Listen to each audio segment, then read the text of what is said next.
Her hands trembled as she knelt before two silent children who'd never spoken a word in 3 years until the moment their father, one of the most dangerous men in America, stood frozen in the doorway and heard them call her the one name that would change everything. The penthouse was silent that Tuesday morning. Too silent. The kind of quiet that makes your skin crawl, that presses against your eardrums until you want to scream just to break it. The Mafia boss stood in the marble hallway of his Upper East Side fortress, his hand on the nursery door. He'd come home early from a meeting in Brooklyn, something he never did.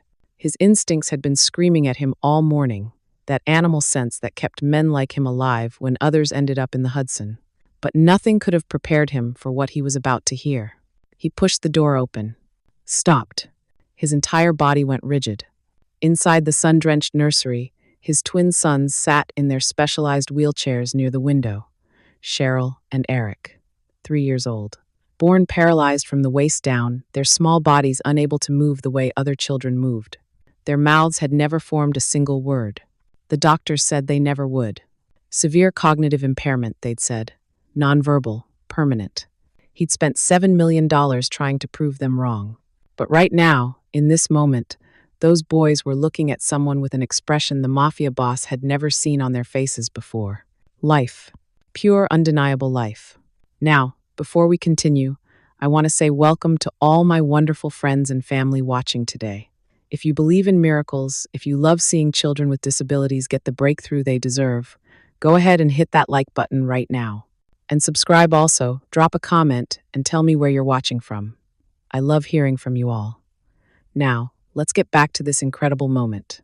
Linda J. Begley knelt on the carpet in front of them, still wearing her maid's uniform black dress, white apron, her dark hands outstretched toward the boys. She was maybe 35, with kind eyes and a face that somehow looked both strong and gentle at the same time. She'd been with the family for 2 months, quiet, professional, invisible, the way good staff should be. Her voice was soft, trembling with something that sounded like hope. "Come on, baby," she whispered. "You can do it. I know you can." Cheryl's lips moved. The Mafia boss stopped breathing. A sound came out. Small, broken, fragile as glass. "Ma." Linda's eyes filled with tears. Yes, sweetheart, that's it." Then Eric's mouth opened, and the word that came out shattered 3 years of silence. "Mama." The Mafia boss felt like someone had punched him in the chest.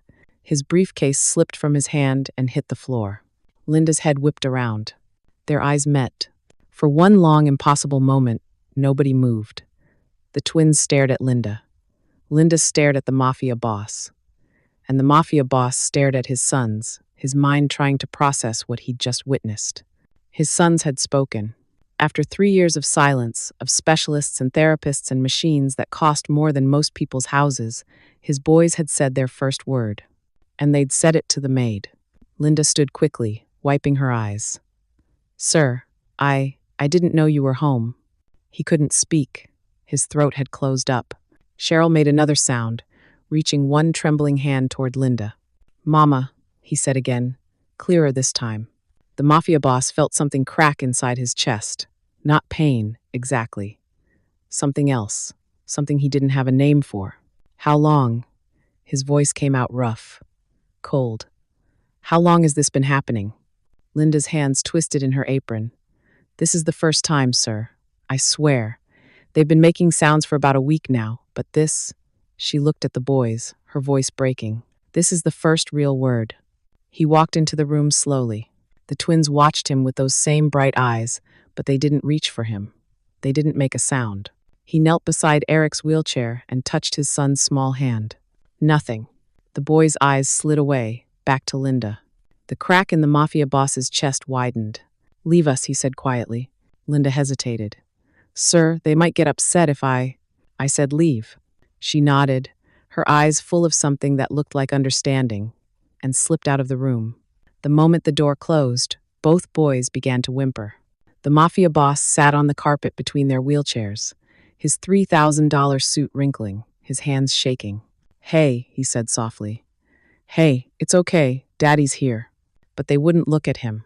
They stared at the closed door, their small faces crumpling, their mouths moving without sound, looking for her.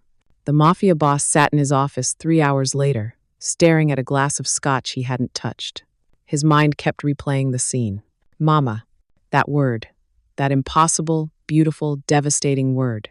His wife, Isabella, had died giving birth to the twins, hemorrhaged out on the delivery table while doctors scrambled to save her. She'd held the boys for maybe 30 seconds before the light went out of her eyes. He'd tried to be both parents after that. Hired the best nannies, the most qualified nurses, bought every piece of equipment the specialists recommended. He'd built a whole medical wing in the penthouse, complete with therapy equipment and monitoring systems. But he'd never been able to reach them. His sons lived in their own world, silent and distant, and no amount of money or power could bring them back. Until Linda, a maid, a woman he'd barely spoken to in 2 months. What the hell had she done that he couldn't? There was a soft knock on the door. Come in. Linda entered, still in her uniform, her hands folded in front of her. She stood just inside the doorway, her posture respectful but not afraid. Most people were afraid of him. It was part of being who he was, what he was. But Linda just looked sad. You wanted to see me, sir? He gestured to the chair across from his desk. Sit. She sat. He studied her for a long moment. She didn't fidget, didn't avoid his eyes, just waited with that same calm patience he'd seen in the nursery. Tell me what you did, he said finally. Sir? My sons spoke today. For the first time in their lives, and they spoke to you. He leaned forward. So tell me what you did. What technique? What method? What? I just love them, sir. The Mafia boss stopped. Linda's voice was quiet but steady. I didn't do anything special. I talk to them every day. I read to them. I sing to them when they get scared. I hold their hands and tell them stories about my grandmother, about growing up in Georgia, about anything I can think of. She paused. I just treat them like they can understand, like they matter. They've had therapists doing that for 3 years. No, sir. Linda shook her head gently. They've had therapists doing their jobs. That's different. He felt something twist in his gut. You're saying I didn't? I'm not saying anything about you, sir. Her eyes were kind. I'm just saying that sometimes children need more than techniques. They need someone who doesn't give up on them. Someone who shows up every day expecting nothing back. She smiled softly. Your boys are smart. They've just been waiting for someone to really see them. The Mafia boss sat back in his chair. His entire life was built on power, control, fear. He'd climbed to the top of New York's underworld by being smarter, harder, more ruthless than everyone else. He owned judges, cops, politicians. He could make people disappear with a phone call, but he couldn't make his sons speak. This woman, this quiet, gentle woman who cleaned his floors and folded his laundry, had done in 2 months what he couldn't do in 3 years. How much? He asked. Linda blinked. Sir, how much do you want to keep doing whatever you're doing? Name your price. Something flashed across her face. Not anger, exactly. Disappointment, maybe. I don't want your money, sir. Everyone wants money. Then I guess I'm not everyone. She stood. If you'll excuse me, the boys need their afternoon session. She turned toward the door. Wait. She stopped. The Mafia boss ran a hand over his face. When was the last time he'd slept? Really slept, without the nightmares, without the weight of his empire pressing down on him. I'm sorry, he said quietly. I'm sorry. Linda turned back, and for the first time, she smiled a real smile that reached her eyes. It's okay, sir. You're scared. I get it. I'm not scared of anything. Yes, you are. Her voice was soft. You're scared of hoping, because if you hope and it doesn't work out, it'll break you. So you try to buy solutions instead. Control them. Force them to happen. She walked back toward the desk. But love doesn't work that way. Neither does healing. The Mafia boss stared at her. Nobody talked to him like this. Nobody dared. But somehow, coming from Linda, it didn't feel like disrespect. It felt like truth. What do you need, he asked, to keep helping them? Not money. What do you actually need? Linda thought for a moment. Time with them. Every day. And permission to try things my way, even if it seems strange to you. She paused. And maybe you could try too, sir. They need their father. They're just waiting for you to reach them the right way. Something in his chest tightened. I don't know how. Then I'll teach you. That night, the Mafia boss couldn't sleep. He lay in his king-sized bed, staring at the ceiling, listening to the city hum 20 floors below. Mama. That word wouldn't leave his mind. He thought about Isabella, how she used to sing while she cooked, her voice filling their old apartment in Queens before the money came, before the power, before everything got so complicated. She'd wanted children so badly. Used to talk about the kind of mother she'd be, the kind of life they'd build. She never got the chance. And he'd been so focused on fixing the boys, on solving the problem, that he'd forgotten to just be with them, to see them, like Linda did. He sat up, his body tense. A thought had been growing in the back of his mind all day, a thought he didn't want to acknowledge because of what it meant. His sons were speaking, which meant they weren't broken, which meant 3 years of his life had been built on a lie doctors told him because they didn't know any better, which meant he'd wasted 3 years. The Mafia boss stood and walked to his window, looking out over Manhattan. His empire sprawled below him: clubs, construction sites, shipping operations, all of it connected by invisible threads of money and violence and power. He'd built all of this to give his sons the best life possible. But what if the best life possible didn't require any of it? What if all they needed was someone who loved them? His phone buzzed. A text from Marcus, his second in command. Meeting tomorrow. The Italians want to talk territory. Another text. Also, that issue in Queens is handled. The Mafia boss closed his eyes. This was his world. Violence, territory, issues that needed handling. And now Linda was here, bringing something into his home that didn't belong in this world. Hope. He should send her away. It was safer. For her, for the boys, for everyone. Men like him didn't get happy endings. But then he thought about Cheryl and Eric's faces when they looked at Linda. That light in their eyes. That spark of something he'd thought was gone forever. And he knew he couldn't send her away. Even if it was safer, even if it was smarter. Because for the first time in 3 years, his sons were coming back to life. And he'd burn the whole city down before he let anyone take that away from them. So here's what I'm wondering, and I bet you are too. The Mafia boss is about to learn something that'll shake everything he believes. And Linda? She's about to discover that saving these boys might cost her more than she ever imagined. The next morning arrived cold and gray. Winter was settling over Manhattan, that bitter kind of cold that seeps through even the best insulation, through walls and windows and expensive Italian suits. The Mafia boss stood in his bathroom, staring at his reflection. He looked tired. No, he looked old. 42 years old, and he felt ancient, like he'd lived 3 lifetimes already. The scar along his jawline caught the light, a reminder of his second year in the business, when a rival crew decided to make an example of him. They'd failed. Most people who came after him did. He splashed water on his face and thought about Linda's words from yesterday. You're scared of hoping. Was she right? He didn't want to think about it. Downstairs, the penthouse was already alive with quiet activity. His head of security, James, a former Marine built like a brick wall, stood near the elevator. 2 other men monitored the security feeds. The cook was preparing breakfast in the kitchen. Normal morning. Except nothing felt normal anymore.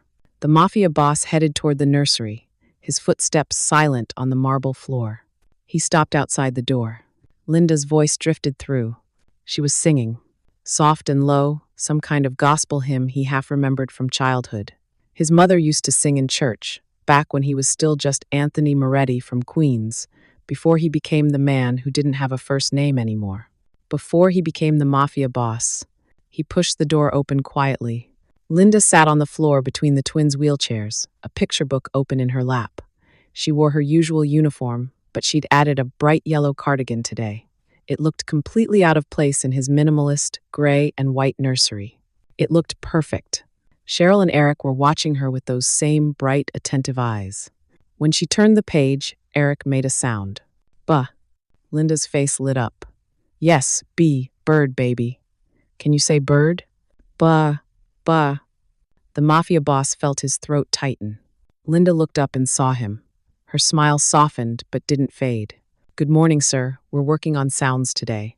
He stepped into the room. How long have you been here? Since 6. I come in early on Tuesdays and Thursdays. The morning light in here is best for their vitamin D exposure, and they're more alert right after they wake up. The mafia boss frowned. You're not required to come in at 6. I know, sir. She turned another page. But that's when they need me most. Cheryl turned his head toward the mafia boss. For a moment, their eyes met. The boy didn't look away. Hey, buddy, the mafia boss said softly, kneeling beside the wheelchair. Cheryl blinked. His mouth moved slightly. Nothing came out.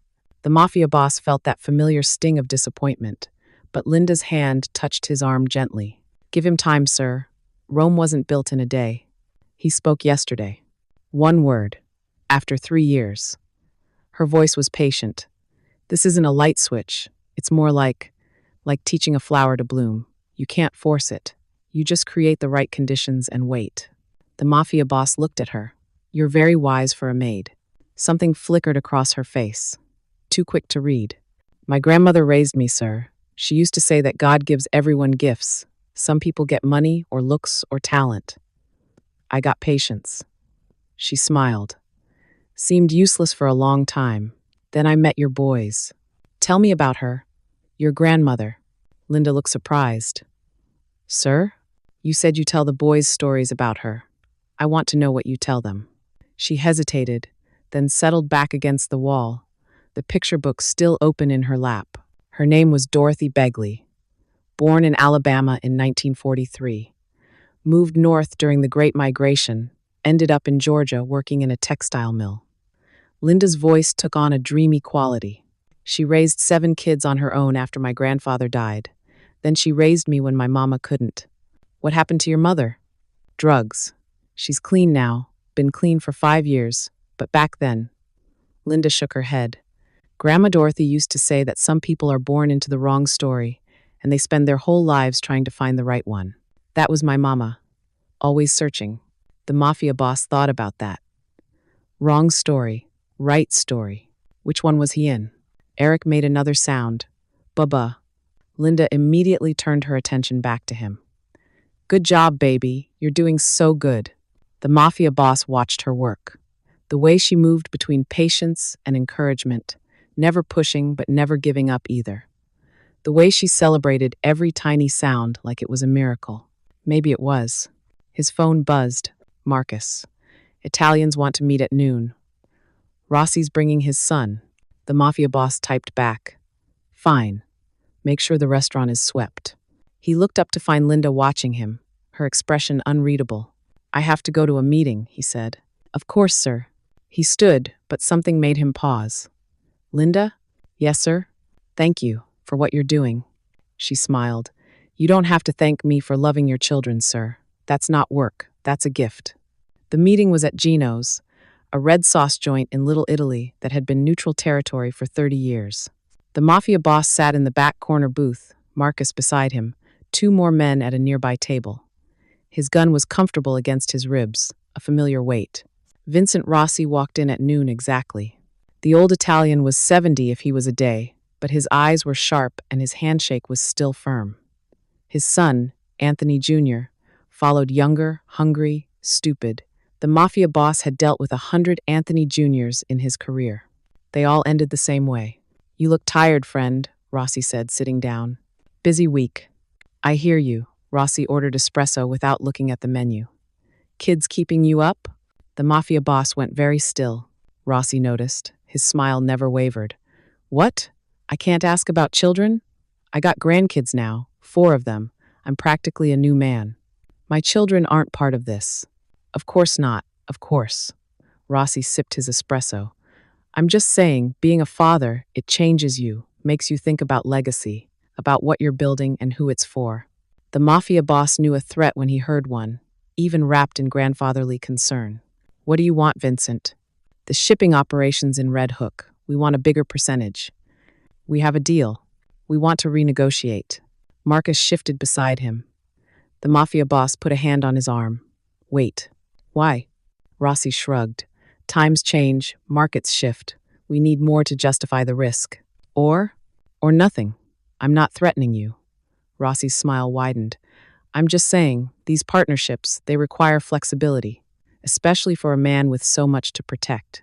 There it was, the veiled reference to his sons. The mafia boss felt something cold settle in his chest. This was his world, the world he'd built. Money and territory and violence, all balanced on a knife's edge. And now Vincent Rossi was reminding him that he had something to lose. "I'll think about it," the Mafia boss said quietly. "Good, good." Rossi stood. "Take your time. We're patient people." After they left, Marcus leaned close. "They're fishing, testing you. I know. You want me to send a message?" The Mafia boss thought about Linda, singing gospel hymns to his sons, about Cheryl and Eric's faces when they tried to speak, about the light in their eyes. "No," he said finally. "Not yet, but double security at the penthouse, and run background checks on everyone who's been in contact with the boys. Staff, therapists, delivery people, everyone. You think they'd... I think Vincent Rossi just reminded me that my sons are a weakness. And in this business, weaknesses get exploited." Marcus nodded, his face grim. "I'll handle it." The Mafia boss stood, leaving cash on the table. His phone buzzed. A text from a number he didn't recognize. "Your boys are beautiful. Such a shame if something happened to them." His blood went ice cold. He showed Marcus the screen. "Trace it now." Already on it. The Mafia boss left the restaurant, his mind racing. Someone was targeting his sons. Someone knew they were his weakness. And Linda, sweet, patient, gentle Linda, was right in the middle of it. He got home 20 minutes later, moving faster than usual through the security checkpoints. James met him at the elevator. "Sir, we've got a situation." "What?" "Someone tried to access the service entrance an hour ago, said they were with the laundry company, but we don't have laundry scheduled today." The Mafia boss felt his jaw tighten. "Where are my sons?" "Safe, in the nursery with Linda. We've got 2 men on the door." "Show me the footage." In the security room, James pulled up the video. A man in his 30s, wearing a laundry company uniform, trying to talk his way past the ground floor security. "Run facial recognition." The computer worked for 30 seconds, then pinged. "Carlo Vega, low-level enforcer for the Italians. They sent someone to scout us," Marcus said, appearing in the doorway. "And that text? Came from a burner phone, last pinged in Brooklyn, Rossi's territory." The Mafia boss stared at the screen. This was happening. After 3 years of keeping his sons isolated and safe, the underworld was finally making a move. Because his sons had started to matter. Because they were waking up. Because he was waking up. "Lock down the building," he said quietly. "Nobody in or out without my personal approval. And get Linda." "Sir?" "Get her. Now." Linda came to his office 5 minutes later, her yellow cardigan bright against the dark wood and leather. She looked concerned but calm. Always calm. "Sir? James said you needed to see me urgently." The Mafia boss stood behind his desk, his hands pressed flat against the wood. How did he explain this? How did he tell this good, gentle woman that she'd walked into a war zone? "Sit down," he said. She sat. He took a breath. "I need to tell you something about who I am, what I am." "I know what you are, sir." He stopped. "What?" Linda's voice was quiet. "I'm not blind. The security. The way people talk about you. The men with guns." She met his eyes. "I know you're not a legitimate businessman. And you stayed anyway?" "The boys needed me." She said it simply, like it was the most obvious thing in the world. What you do for a living doesn't change that. The Mafia boss felt something shift in his chest. "Someone's threatening them," he said. "My sons. Someone sent me a message today. They know about Cheryl and Eric. They know they matter to me." He ran a hand through his hair. "You're not safe here anymore. None of us are." Linda's face went pale, but she didn't stand up, didn't run. "What are you saying?" "I'm saying you should leave. Tonight. I'll pay you for 6 months, get you set up somewhere far from New York. You'll be safe." "And the boys?" "I'll protect them." "How?" Linda leaned forward. "Sir, those boys just learned to speak. They just started trusting the world again. If I disappear, they'll be alive." "Will they?" Her eyes flashed. "Or will they go back to being silent and scared, locked in a golden cage?" The Mafia boss felt anger flare. "You think I want this? You think I want to choose between their safety and their happiness? I think you're scared again." Linda stood. "And I think you're about to make a decision that'll break their hearts because you can't imagine another way." "There is no other way." "Then find one?" They stared at each other across the desk. The Mafia boss had faced down killers, had negotiated with psychopaths, had built an empire on the backs of dangerous men. But this woman, this maid in a yellow cardigan, wasn't backing down. Why? He asked finally, his voice rough. Why would you risk your life for children that aren't yours? Linda's eyes filled with tears. Because somebody risked their life for me once, she said quietly. My grandmother. She took me in when nobody else would. She loved me when I was unlovable. She saw me when I was invisible. Her voice broke. She died 3 years ago, and I promised her I'd do the same for someone else. That I'd show up. That I'd love without counting the cost. She wiped her eyes. Your boys are my someone else, sir. And I'm not leaving them. Not for money, not for safety, not for anything. The Mafia boss felt something crack inside him. This woman. This impossible, stubborn, beautiful woman. You're going to get yourself killed, he said. Maybe. She smiled through her tears. But at least I'll die, knowing I tried. Vincent Rossi just made the biggest mistake of his life. He threatened the Mafia boss's children. But here's what the old Italian doesn't know yet. The woman protecting those boys isn't just a maid. She's the one person in this city who doesn't fear death. And when love stops being afraid, that's when empires start to fall. The penthouse felt different that night. Smaller, somehow. Like the walls were pressing in. The Mafia boss stood in the nursery doorway at 2 a.m., watching Linda sleep in the armchair beside the twins' cribs. She'd refused to leave after their conversation. Said the boys would be scared if they woke up and she wasn't there. So she'd stayed. In a building on lockdown, with armed men at every entrance, surrounded by the violence she'd chosen not to run from. She looked peaceful. How did she do that? How did she sleep like she wasn't in danger? Cheryl stirred in his crib, making a small sound. Linda's eyes opened immediately. Not groggy, instantly alert. She saw the Mafia boss standing there and whispered, He has nightmares sometimes. The doctor said it's normal, but I know. He stepped into the room. I read their medical files, all of them. Reading about them isn't the same as being here for them, sir. It wasn't an accusation, just a fact. And it hurt more than any insult could have. The Mafia boss walked to Cheryl's crib and looked down at his son. The boy's eyes were open, staring up at him with that same distant expression he'd had for 3 years. Except now it was different. Now there was a question in those eyes. Who are you? Hey, buddy, the Mafia boss whispered. It's okay. Daddy's here. Cheryl's mouth moved. Linda's here too, see? We're both here. The boy's eyes shifted to Linda, and his body relaxed. The Mafia boss felt that familiar sting again, but Linda stood and gently touched his arm. Sit with him, sir. I'll make some warm milk. It helps him settle. You don't have to. I know. She smiled. But I'm going to anyway. She left the room, her footsteps soft in the hallway. The Mafia boss sat in the armchair she'd vacated. It was still warm from her body. He could smell her perfume, something floral and simple, nothing expensive, nothing designed to impress. Just Linda. He looked at his sons, both of them awake now, watching him. I'm sorry, he said quietly. I know I haven't been here the way I should have been. I thought keeping you safe meant keeping my distance, keeping you separate from my world. He swallowed hard. But Linda showed me that I was wrong, that you needed me here, present, not just protecting you from far away. Eric made a sound. Duh. What's that, buddy? You trying to say something? Duh. D. The Mafia boss's breath caught. Daddy. His son was trying to say daddy. Yeah, he whispered, his voice breaking.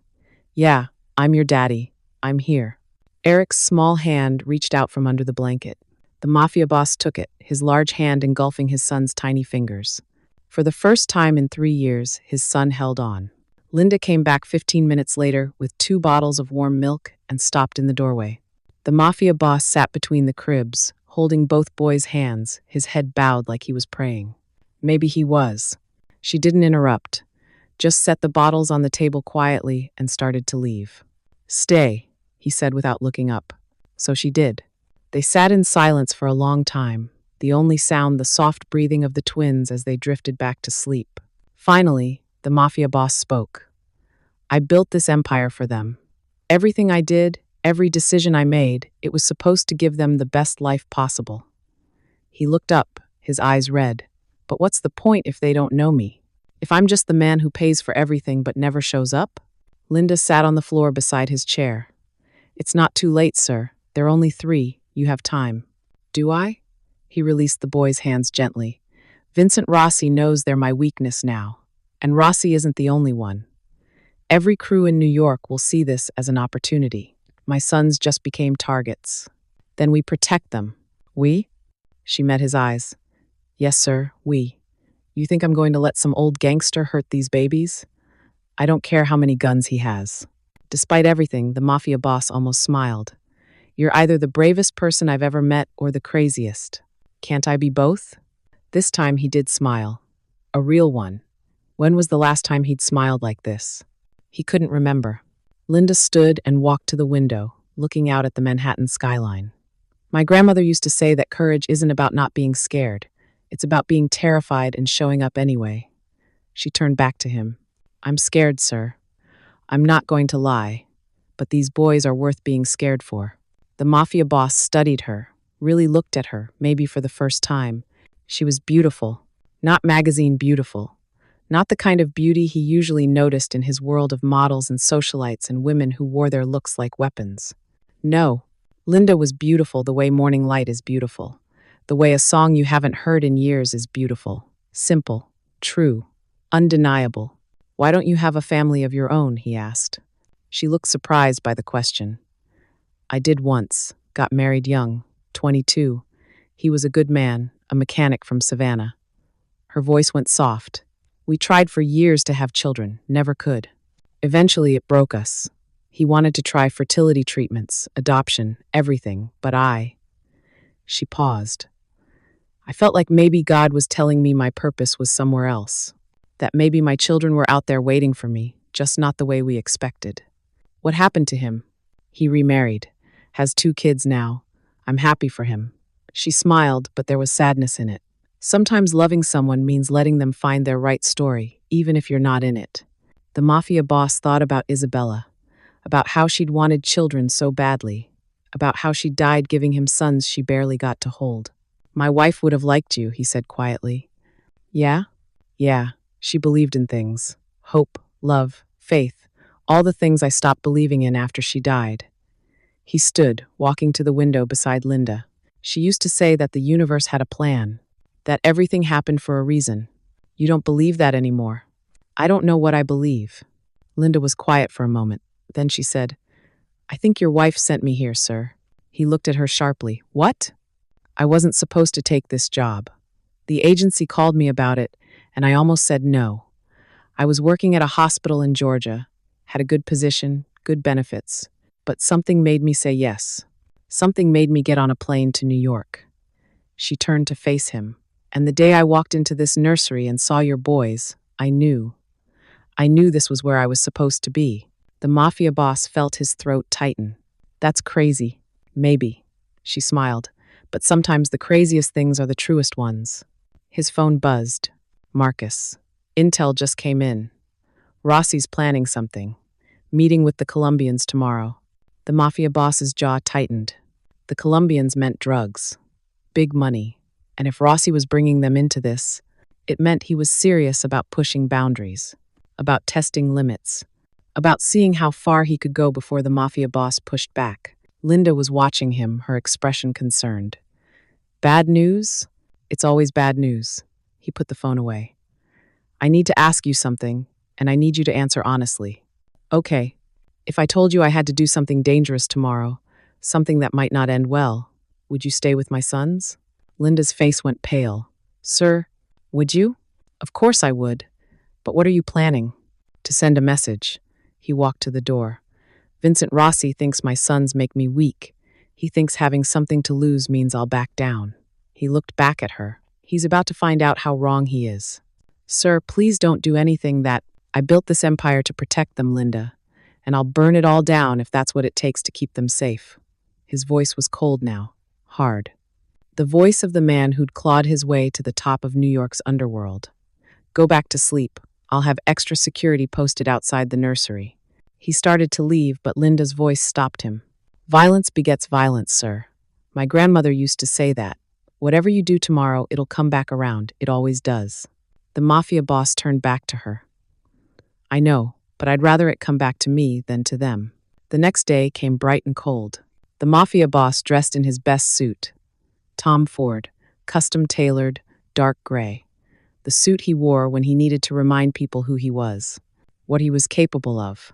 He checked his gun, a Sig Sauer P-226, reliable, accurate, an extension of his arm after 20 years of use. In the nursery, Linda was singing to the twins. Some hymn about amazing grace and how sweet the sound. He stood in the doorway watching. Cheryl looked up and saw him. Dee. The word was clearer today. Daddy. The mafia boss walked over and kissed his son's forehead. Then Eric's. Both boys smiled at him, those beautiful, innocent smiles that made his chest ache. I'll be back soon, he said. Linda stood, her eyes full of worry. Please be careful. I'm always careful. No, you're not. She walked closer. You're reckless.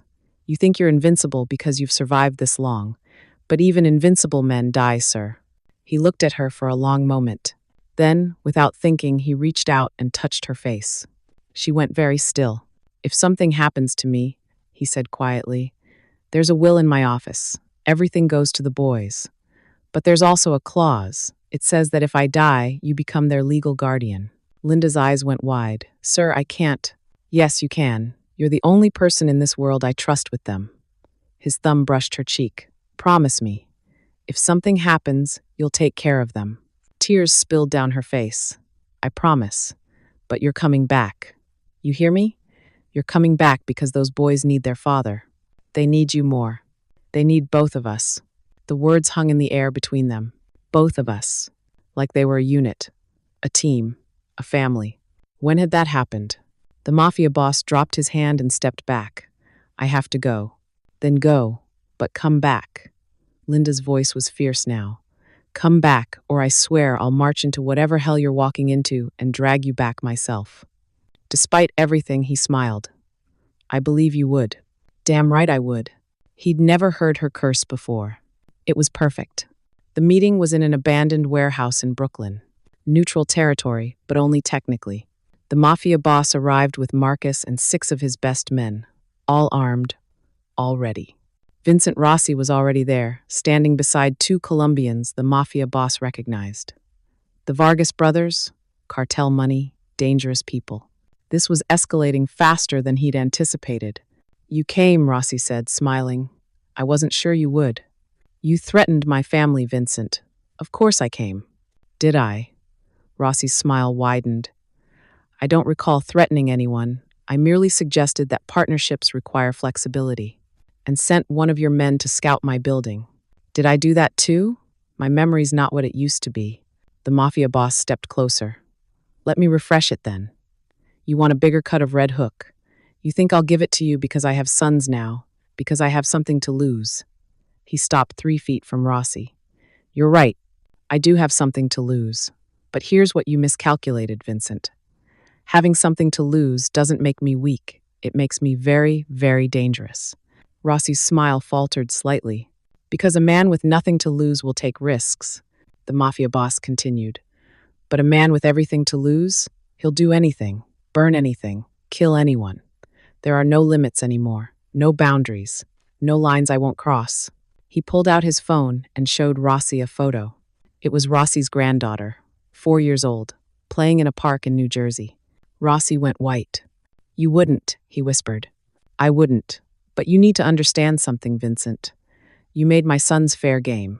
So now everyone's sons are fair game. Everyone's daughters. Everyone's families. The mafia boss put the phone away. Is Red Hook worth that? Is a bigger percentage worth starting a war that ends with all of us losing what matters most? The warehouse was silent. One of the Vargas brothers spoke in accented English. This is not our fight. We came to discuss business, not family matters. He turned and walked out. His brother followed. Rossi stood alone, his face red with rage and fear. This isn't over, he said. Yes, it is. The mafia boss's voice was cold. Red Hook stays as it is. You stay in your territory. I stay in mine, and neither of us ever mentions family again. Those are the new terms. Take them or start a war you can't win. Rossi stared at him for a long moment. Then he turned and walked away. Marcus appeared at the Mafia boss's elbow. That was risky, boss. You might have just started a war anyway. Maybe. The Mafia boss holstered his gun. But at least now they know the cost. His phone buzzed. A text from an unknown number. You think you're so smart. But you can't protect them forever. She's next. Below the text was a photo. Linda, walking into a pharmacy 3 blocks from the penthouse. The Mafia boss felt ice flood his veins. Get the car, he said quietly. Now. The Mafia boss just made a move that could end a war or start one that destroys everything. But here's the thing nobody saw coming. Vincent Rossi isn't the biggest threat anymore. Because while powerful men were playing chess with territories and percentages, someone else was watching. Someone who knows that the fastest way to break the Mafia boss isn't through his sons. It's through the woman who taught them to speak. And Linda?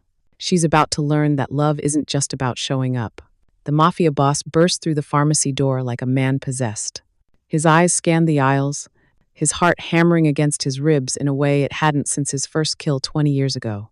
Where was she? A cashier looked up, startled. Sir, can I help? Where's the woman who just came in? Black woman, yellow cardigan? The cashier pointed toward the back. Prescription counter. He moved fast, pushing past shoppers who turned to stare. And there she was. Linda stood at the pharmacy counter, waiting for a prescription, completely unaware that someone had photographed her, that she was being watched, that she'd just become a target in a war she didn't ask for. Relief hit him so hard he almost stumbled. She turned, saw him, and her eyes went wide. Sir, what are you? He grabbed her arm, not roughly, but firmly. We're leaving, now. But I need to. Now, Linda. Something in his voice made her stop arguing. They walked out together, Marcus already waiting with the car at the curb. The Mafia boss practically pushed her into the back seat and climbed in after her. Drive, he told Marcus. Take us home. Fast. As they pulled away from the curb, the Mafia boss finally looked at Linda. She sat pressed against the door, her yellow cardigan pulled tight around her, her eyes full of confusion and fear. Sir, what's going on? You're scaring me. He pulled out his phone and showed her the photo. This was sent to me 10 minutes ago. Someone's watching you. Linda stared at the image. Her face went pale. That's me, from today. I know. Who sent this? I don't know yet, but it's connected to the meeting I just left. Connected to the people who threatened my sons. He ran a hand through his hair. I thought showing strength would make them back off. Instead, it made them target you. Linda's hands were shaking. She clasped them together in her lap. Why me? I'm nobody. I'm just... You're not nobody. His voice came out harder than he intended. You're the person my sons call for when they're scared. You're the one who taught them to speak. You're... He stopped, the words catching in his throat. You're important to me. He didn't say it. Couldn't say it? But Linda's eyes met his, and something passed between them. Something that made the air in the car feel too thick to breathe. What do we do? She asked quietly. We disappear. All of us. The boys, you, me, tonight. For how long? However long it takes. The penthouse was chaos when they returned. James had already started packing essentials. The medical equipment the twins needed. Their medications, clothes, documents. The Mafia boss found Marcus in his office. Status? We've got a safe location upstate. Old hunting cabin, completely off-grid. No electronics, no paper trail. I've got a team sweeping it now, making sure it's secure. How long to get there? 3 hours by car. But boss, if we go dark, that means no contact with the organization. No meetings, no oversight. People will ask questions. Let them ask. The Mafia boss looked out the window at the city below, his empire. Everything he'd built. Tell the captains I'm dealing with a family emergency. Tell them I'll be back in 2 weeks. Anyone who has a problem with that can take it up with you. Marcus nodded slowly. And if this takes longer than 2 weeks, then the Empire survives without me or it doesn't. He turned back to his second in command. My sons come first now. Everything else is negotiable. Boss, you've spent 20 years building this. You really willing to walk away? The Mafia boss thought about Cheryl and Eric trying to say his name. About Linda singing hymns in the nursery. About how empty his life had been before he heard that one impossible word. Mama. Yeah, he said quietly.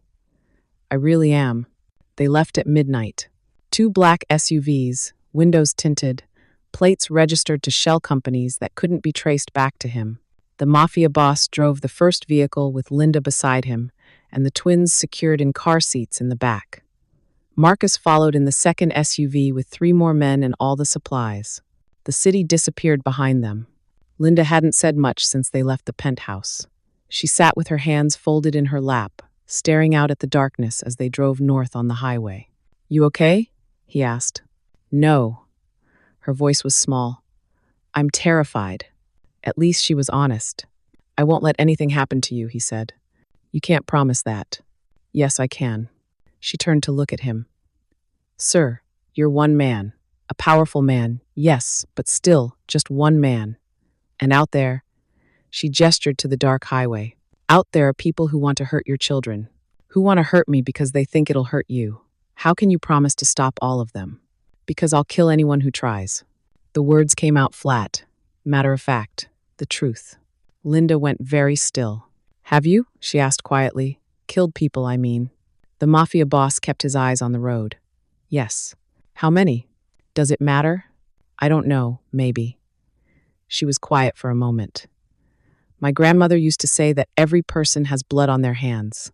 Some literal, some metaphorical. She said the question isn't whether you've done bad things. It's whether you're trying to do better. Are you asking if I'm trying to do better? I guess I am. He thought about that, was he? For 20 years, he'd done whatever it took to survive, to climb, to win. He'd hurt people, destroyed lives, built an empire on violence and fear. But now he was driving through the night with his sons in the back seat and a woman who sang gospel hymns in the passenger seat. And for the first time in his life, he wanted something different. I don't know if I can be better, he said finally. I don't know if men like me get to change. But I want my sons to be better. I want them to grow up in a world where they don't have to do the things I've done. Linda reached over and touched his hand on the steering wheel. Just for a second. Then that's enough, she said softly. That's where better starts. They arrived at the cabin at 3 a.m. It was deep in the Adirondacks, miles from the nearest town, accessible only by a dirt road that would be impassable once winter really hit. Perfect. The cabin itself was rustic but solid. 2 bedrooms upstairs, a large main room downstairs with a stone fireplace, a kitchen that looked like it hadn't been updated since the 70s. Marcus and his men swept it twice, checking for bugs, cameras, anything that could compromise them. Clean. We'll set up a perimeter, Marcus said. Motion sensors in the woods. 2 men on watch at all times. Nobody gets within a mile without us knowing. Good. The Mafia boss looked around the cabin. Stay tonight. Tomorrow, you head back to the city. I need eyes on the ground, and I need to know what Rossi's doing. Boss, I should stay with you. No, the organization needs someone they trust in charge while I'm gone. That's you. Marcus didn't look happy, but he nodded. Yes, sir. Linda was getting the twins settled in one of the upstairs bedrooms. The Mafia boss found her spreading blankets on the floor between 2 twin beds they'd brought from the penthouse. They'll be more comfortable in the beds, he said. I know, but they like being close to me when they sleep. She looked up at him, her face exhausted. Is this really necessary? Hiding like this? Yes. For how long? Until I figure out who sent that photo and deal with them. Deal with them. Linda stood slowly. You mean kill them? He didn't answer. She walked to the window, looking out at the dark forest. My grandmother would tell me that violence is a circle. It just goes around and around, feeding on itself, until someone's brave enough to step out of it. Your grandmother didn't live in my world. No, she lived in a world where black women got beaten for using the wrong water fountain, where men in hoods burned crosses in people's yards, where violence was everywhere, all the time. She turned back to him. And you know what she did? She stepped out of the circle. She refused to hate the people who hated her. She refused to become what they were. The Mafia boss felt something twist in his chest. I'm not like your grandmother, Linda. I can't just forgive people who threaten my family. I'm not asking you to forgive them. I'm asking you to think about what comes after. Because killing the people who sent that photo, that won't end this. It'll just start the next round. She was right. He knew she was right. But what choice did he have? I don't know how to step out of the circle, he said quietly. Linda walked to him, stood close enough that he could smell her perfume again, that simple floral scent that was becoming as familiar as breathing. Then maybe that's what these weeks are for, she said. Not just hiding, but figuring out how to stop running in circles. From upstairs, one of the twins made a sound. Lynn. She smiled. I should go. They need me. Linda? She paused at the door. Thank you, he said, for not running, for staying, even though this is insane. I made a promise to your boys, sir. I don't break my promises. After she left, the Mafia boss stood alone in the empty cabin. Through the window, he could see Marcus and his men setting up the perimeter. Professionals, all of them. Men who'd die for him without question. But would they die for the right reasons? Would he? His phone buzzed. One last message before he had to ditch it and go completely dark. Unknown number. Enjoy your vacation. We'll be waiting when you come back. He stared at the message for a long moment. Then he removed the SIM card, crushed it under his heel, and threw the phone in the fireplace. The next morning came cold and gray. The Mafia boss woke to the sound of Linda singing downstairs. That same hymn, Amazing Grace. He got dressed and found her in the kitchen, making breakfast while the twins sat in their wheelchairs near the window. They were watching the forest, their eyes bright and curious. "Dee," Eric said when he saw him. It took the Mafia boss a second to realize what his son was saying. Tree. His son was naming things now. Yeah, buddy, those are trees. He walked over and knelt beside the wheelchair. You're getting so good at talking. D. D. Big trees, you're right. Cheryl made a sound too. D. What's that, Cheryl? Linda came over, a spatula in her hand. He's trying to say birdie. There's a cardinal outside that keeps landing on the porch railing. He's obsessed with it. The Mafia boss looked at his sons, really looked at them. 3 weeks ago, they couldn't speak. Now they were naming the world around them. And he'd almost missed it, almost stayed in the city, dealing with territories and percentages and empire maintenance, while his sons woke up without him. Thank you, he said to Linda. For what? For showing me what matters. She smiled, that gentle smile that made something in his chest feel too big for his ribs. You're welcome, sir. Now sit down. Breakfast is almost ready. They ate together at the small wooden table. Scrambled eggs and toast and coffee that Linda made in an ancient percolator she'd found in the cabin. It was the most normal breakfast the Mafia boss had eaten in 20 years. And it was perfect. After Marcus and his men left to head back to the city, the cabin felt quieter. Emptier. Just the 4 of them now. The Mafia boss, Linda, and the twins. A family in everything but name. Linda started a routine immediately. Morning exercises with the boys, trying to strengthen their legs. Reading time in the afternoon. Singing before bed. She moved through the day like she'd been doing this forever, like hiding in a remote cabin with a wanted man was just another Tuesday. The Mafia boss watched and learned. He learned how to change the boys' leg braces properly, how to hold them so their backs were supported, how to read to them in a way that made them engaged instead of bored. He learned that Eric liked funny voices and Cheryl liked when you traced the pictures with your finger while you read. Small things. Important things. Things he should have known years ago. One afternoon, while Linda was napping upstairs, the Mafia boss sat on the floor with his sons. D, Cheryl said, reaching for him. He picked up his son carefully, supporting his back the way Linda had shown him, and held him close. Cheryl's small arms wrapped around his neck. The Mafia boss felt tears sting his eyes. I'm sorry, he whispered. I'm so sorry I wasn't here before. I thought keeping you safe meant keeping my distance. I thought if I stayed separate, if I kept my world away from you, you'd be better off. He pulled back to look at his son's face. But I was wrong. You didn't need money or protection or the best doctors in the world. You just needed your dad. D, Cheryl said again, and this time it sounded like forgiveness. Eric made grabby hands from his wheelchair. Me. The Mafia boss laughed, actually laughed, and pulled Eric into his lap too. Both boys, both his sons, in his arms. He sat there on the floor of a cabin in the middle of nowhere, holding the 2 people he'd created, and for the first time in 3 years, he felt whole. Linda appeared at the bottom of the stairs, her hair mussed from sleep, and stopped when she saw them. She didn't say anything, just smiled. And in that smile, the Mafia boss saw everything he'd been missing. Not just his sons waking up, but himself waking up too. That night, after the boys were asleep, Linda and the Mafia boss sat by the fireplace. She was knitting something, a blanket maybe, or a scarf. Her hands moved automatically, the needles clicking in a soothing rhythm.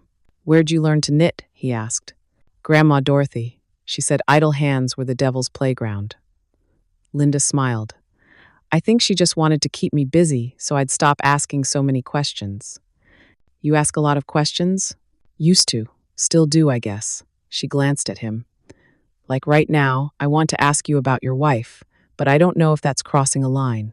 The Mafia boss stared at the fire. "What do you want to know? What was she like?" He was quiet for a long moment. When was the last time he'd talked about Isabella? Really talked about her, not just mentioned her in passing? "She was light," he said finally. "That's the word that comes to mind. Light. Not in the sense of easy or simple, but like. Like she made everything around her brighter, warmer." He paused. "We met when we were 22. I was just starting out in the business, still trying to prove myself. She was waiting tables at her father's restaurant in Queens." "Love at first sight?" "No, she thought I was arrogant. Told me so the first time I asked her out." He smiled at the memory. "But I kept coming back, kept asking.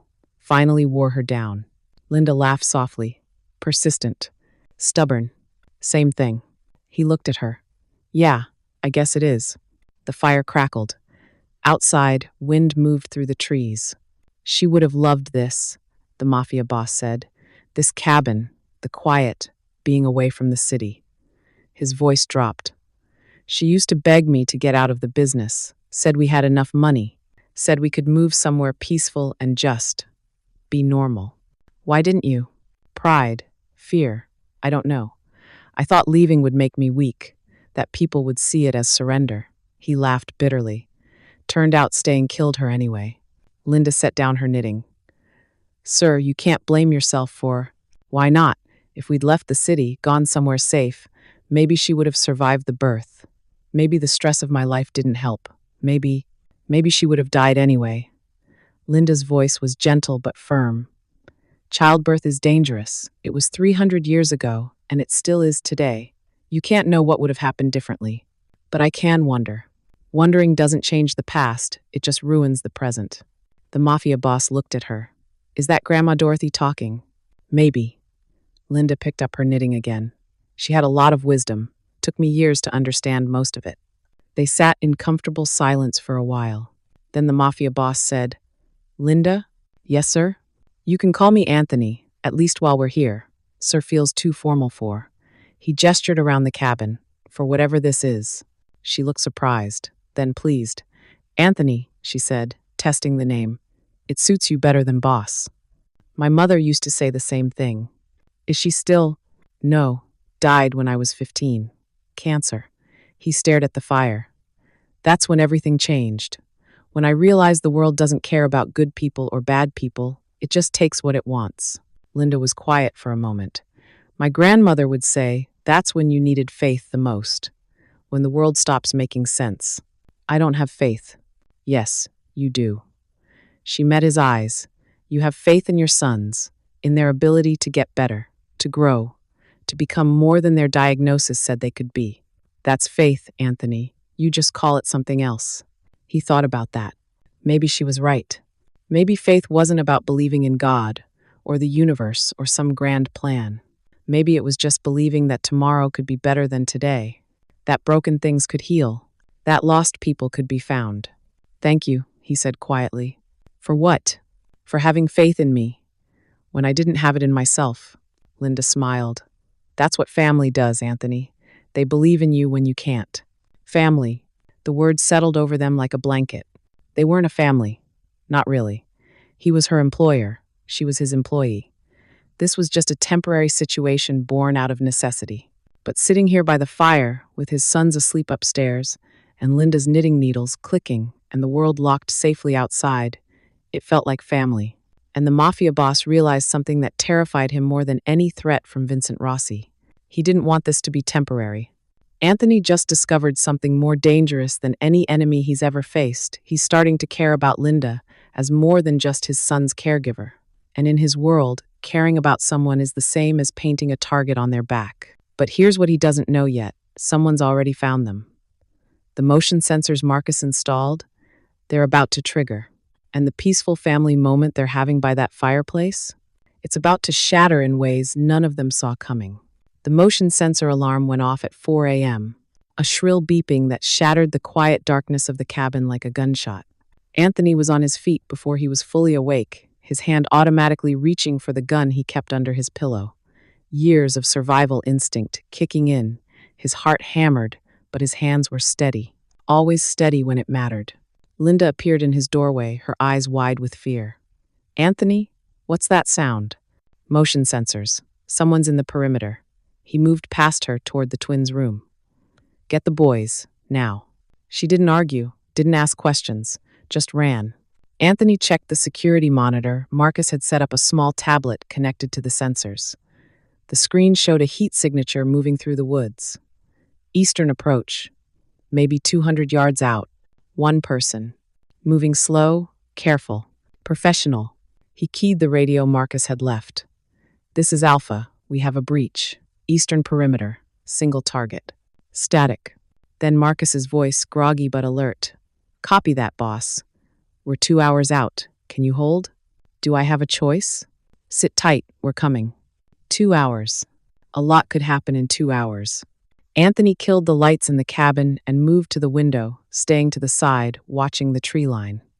The moon was 3/4 full, casting enough light to see shapes in the darkness. There, a figure moving between the trees. Too far to make out details, but definitely human. Definitely coming toward the cabin.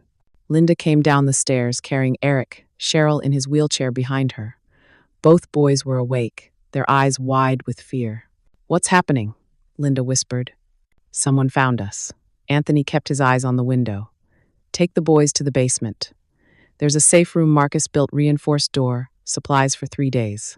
Code is 0917. "What about you?" "I'll handle this." "Anthony." "Linda." He turned to look at her. "I need to know my sons are safe, please." She hesitated, then nodded. "Come back to us." "I will." She disappeared toward the basement stairs, the boys silent and scared. Anthony checked his gun. Full magazine. 1 in the chamber, 16 rounds total. Should be enough. He moved to the front door, opened it silently, and slipped out onto the porch. The night air was freezing. His breath came out in white clouds. He waited. Listened. There. Footsteps crunching on frost-covered leaves. 50 yards out now, moving steady toward the cabin. Anthony raised his gun. That's far enough. The footsteps stopped. Silence. Then a voice. Female. Familiar. "Jesus Christ, Anthony, you really gonna shoot me?" He lowered the gun slightly, confusion replacing the adrenaline. "Sarah?" A figure stepped out of the tree line, hands raised. Sarah Chen, former FBI agent, now freelance investigator. They'd worked together 5 years ago on a situation involving the Russians. She'd saved his life once. He'd returned the favor. But what the hell was she doing here? "How did you find me?" he demanded. "You're not as invisible as you think." She walked closer, lowering her hands. "Can I come in? I've been walking through those woods for 2 hours, and I'm freezing my ass off." Anthony didn't move. "Who sent you?" "Nobody sent me. I came on my own." She stopped at the bottom of the porch steps. "We need to talk, Anthony, and we need to talk now." He studied her face. Sarah was 40, Asian American, with sharp eyes that missed nothing. She was wearing tactical gear, dark clothes, hiking boots, a small backpack. She came prepared. That was never good. "Talk," he said, keeping the gun visible but not pointed at her. Sarah glanced at the cabin. "You got company in there?" "That's not your concern. It is if they're in danger," which they are. She met his eyes. "Vincent Rossi didn't send that photo, Anthony. He's pissed at you, sure. But he's not suicidal. Going after your kids? That would start a war that'd destroy half of New York." "Then who sent it?" "That's why I'm here." Sarah pulled out a tablet from her backpack and turned it toward him.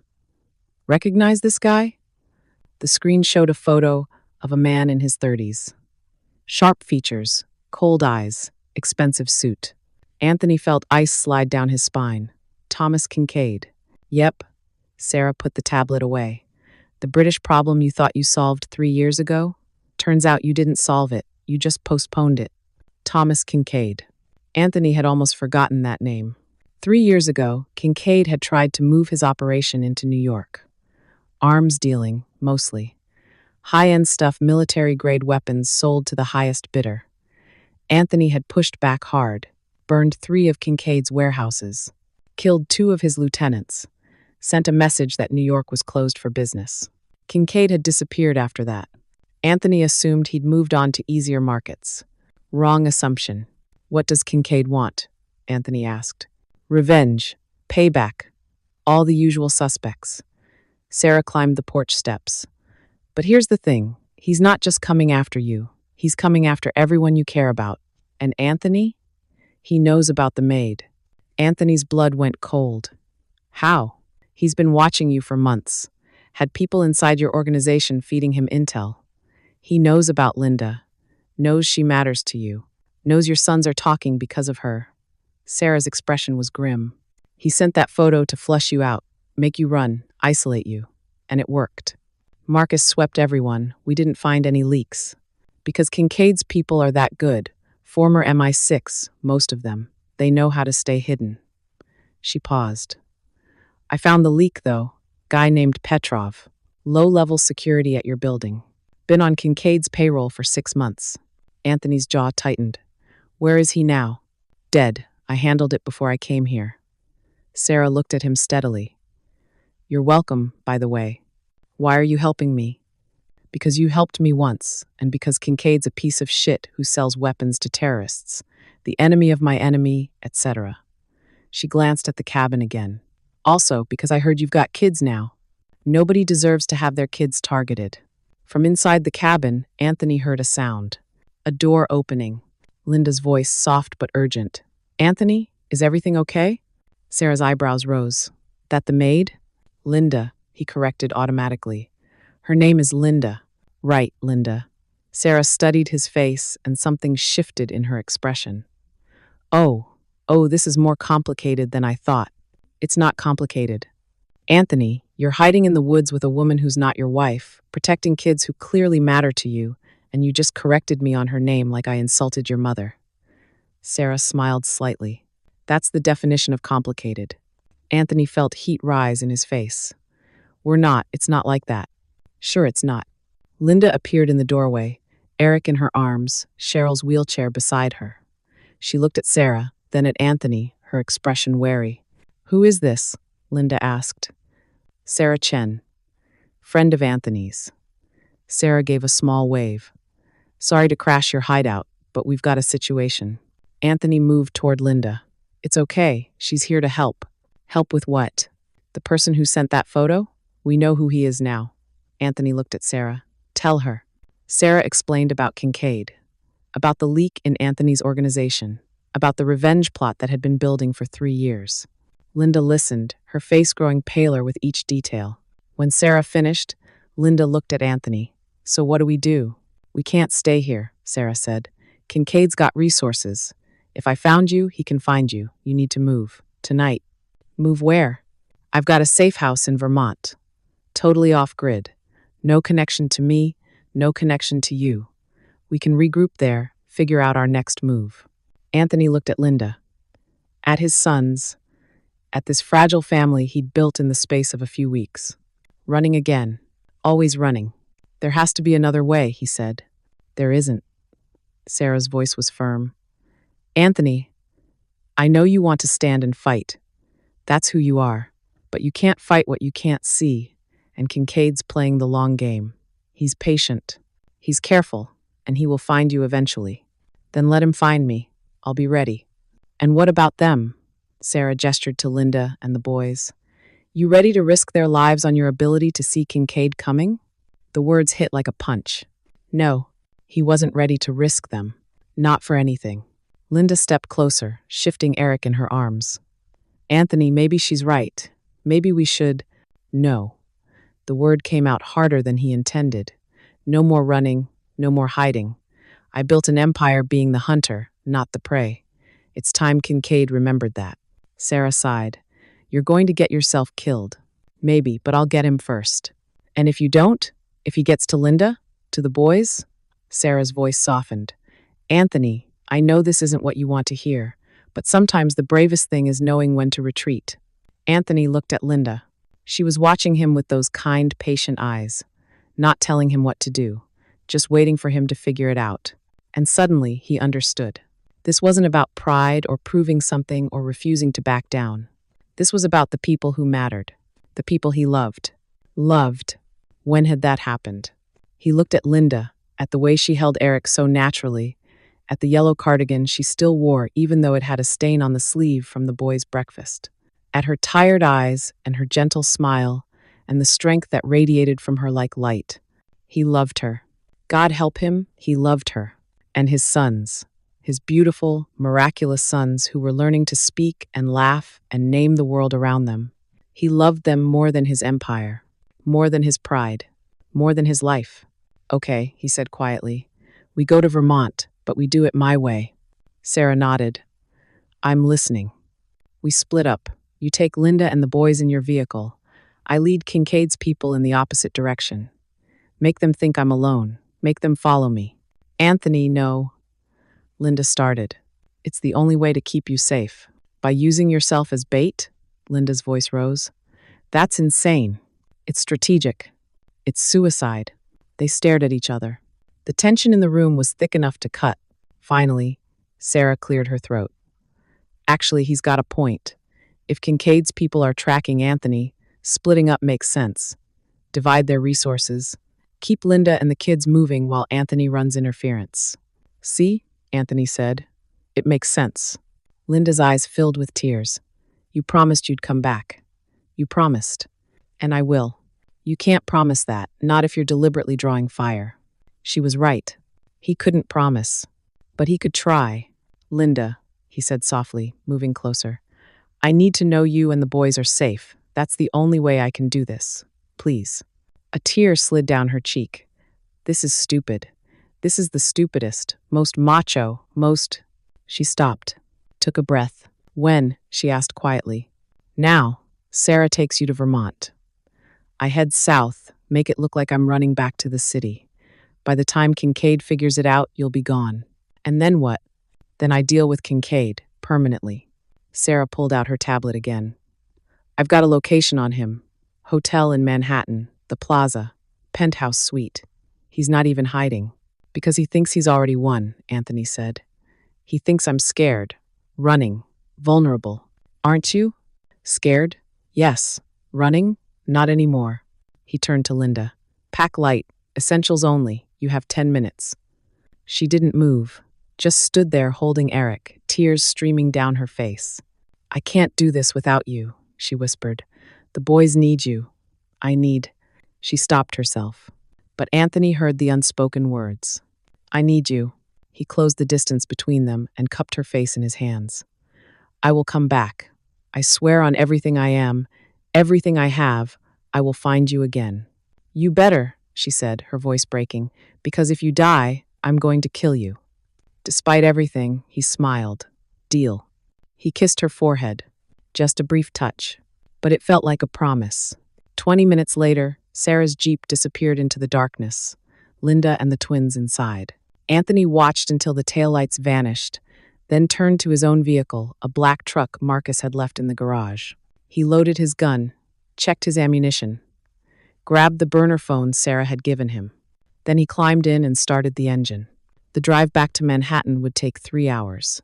3 hours to plan, to prepare, to figure out how to kill Thomas Kincaid without getting himself killed in the process. He thought about Linda's words, about violence being a circle, about stepping out of it. But some circles couldn't be stepped out of. Some circles had to be broken. And Anthony knew exactly how to break this one. He pulled out of the garage and headed south, toward the city where he'd built his empire. Toward the fight he should have finished 3 years ago. Toward Thomas Kincaid. Behind him, the cabin disappeared into the darkness. Empty now.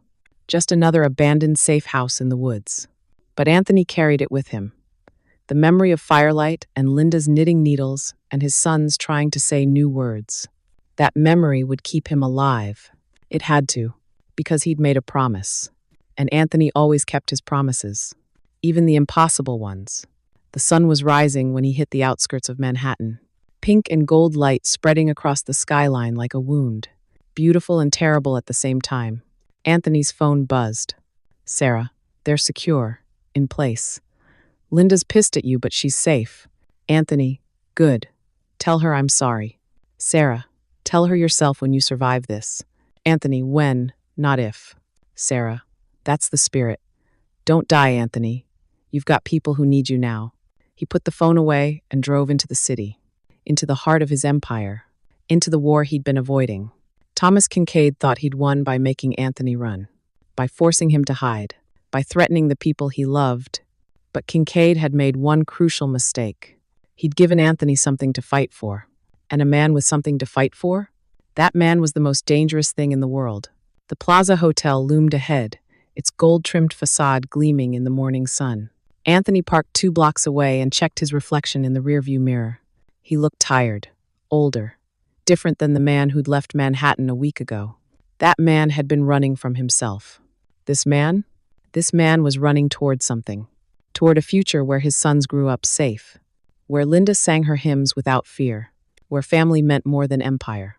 He got out of the truck and walked toward the hotel, toward Thomas Kincaid, toward the end of the circle. One way or another, this ended today. Anthony just made the hardest choice of his life. He sent away the people he loves to face his enemy alone.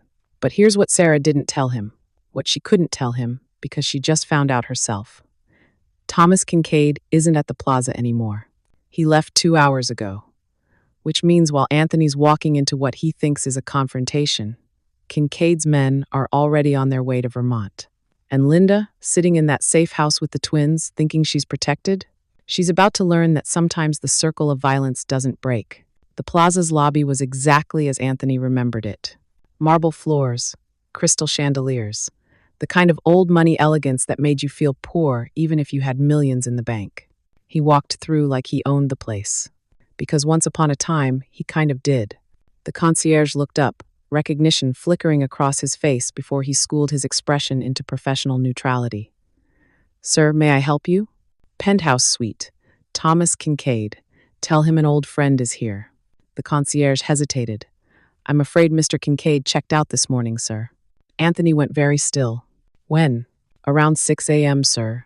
Is there something else I can... Anthony was already moving, pulling out his phone as he walked back toward the exit. He dialed Sarah. Straight to voicemail. No. He tried again. Nothing. His heart was hammering now, that ice-cold fear replacing the adrenaline. Kincaid had left, which meant he wasn't waiting for Anthony to come to him, which meant his phone buzzed. Unknown number. Anthony answered. Who is this? Anthony Moretti. The voice was British, cultured, amused. Or should I call you the Mafia boss? I've heard both. Thomas Kincaid. Where are you? Anthony demanded, already running toward his truck. Now, that would ruin the surprise, wouldn't it? Kincaid laughed. I must say, you're quite predictable. I leave the hotel, you come running to the city like a good little soldier. Meanwhile, Anthony's blood turned to ice. If you touch them... Touch who? The lovely Miss Begley?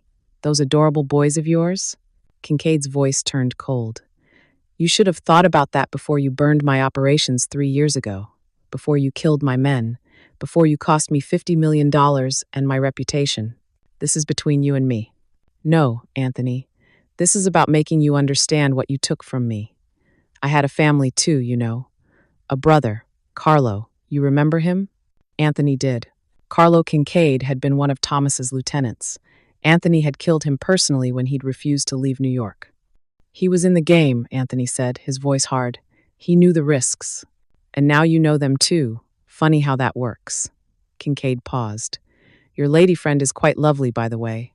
And those boys remarkable that they're speaking now, after so long. Would be a shame if something happened to interrupt that progress. I swear to God, if you hurt them, you'll what? Kill me? You should have done that 3 years ago when you had the chance. Now? Kincaid laughed again. Now you're too late. The line went dead. Anthony's hands were shaking as he started the truck. Vermont, Sarah's safe house. 3 hours away. He pulled out into traffic, his mind racing. Kincaid had found them. Somehow, he'd found them, which meant Sarah's safe house wasn't safe, which meant Linda and his sons were sitting targets. He dialed Marcus. It rang once, twice. "Boss, where are you? I need everything you have on Thomas Kincaid's current location, and I need a team in Vermont. Now." "Vermont, boss, what's—" "He's going after Linda and the boys. He knows where they are." There was a pause. Then Marcus's voice, sharp and focused. "On it. Give me the address." Anthony rattled off the location Sarah had given him. "I've got men in Albany. They can be there in 90 minutes. "That's too long." "It's the best I can do, boss." Anthony pressed harder on the gas, weaving through morning traffic. "Tell them to hurry. And Marcus, if anything happens to them." "I know, boss. We'll get there." Anthony hung up and drove. Faster. The speed limit was a suggestion now, not a rule. He had one thought, one focus. Get to them. Get to them before Kincaid does. His phone buzzed again. "Sarah, where the hell have you been?" he demanded. "Getting shot at." Her voice was strained. "Kincaid's people found us. They hit the safe house 20 minutes ago." Anthony's vision went white. "Are they—" "They're alive. Linda got the boys into the panic room before the shooting started. But Anthony, we're pinned down. There are at least 6 shooters outside, and I'm low on ammunition." "How long can you hold?" "Maybe an hour if I'm lucky. Maybe less." He heard gunfire through the phone. "Where are you?" 2 hours out. Marcus is sending people. 2 hours is too long." "I know." Anthony's jaw clenched. "Sarah, you keep them alive, whatever it takes." "I'm trying, but Anthony," another burst of gunfire. "If this goes south, you need to know something." "What?" "Linda loves you. She didn't say it, but I can tell. And those boys? They worship you." Sarah's voice softened. "Don't let us die for nothing. Don't let this be for nothing." "It won't be, I swear, Sarah. Just hold on." "I'll do my best. But boss?" She paused. "You might want to say a prayer or two. We're going to need them." The line cut out. Anthony threw the phone on the passenger seat and pressed the accelerator to the floor.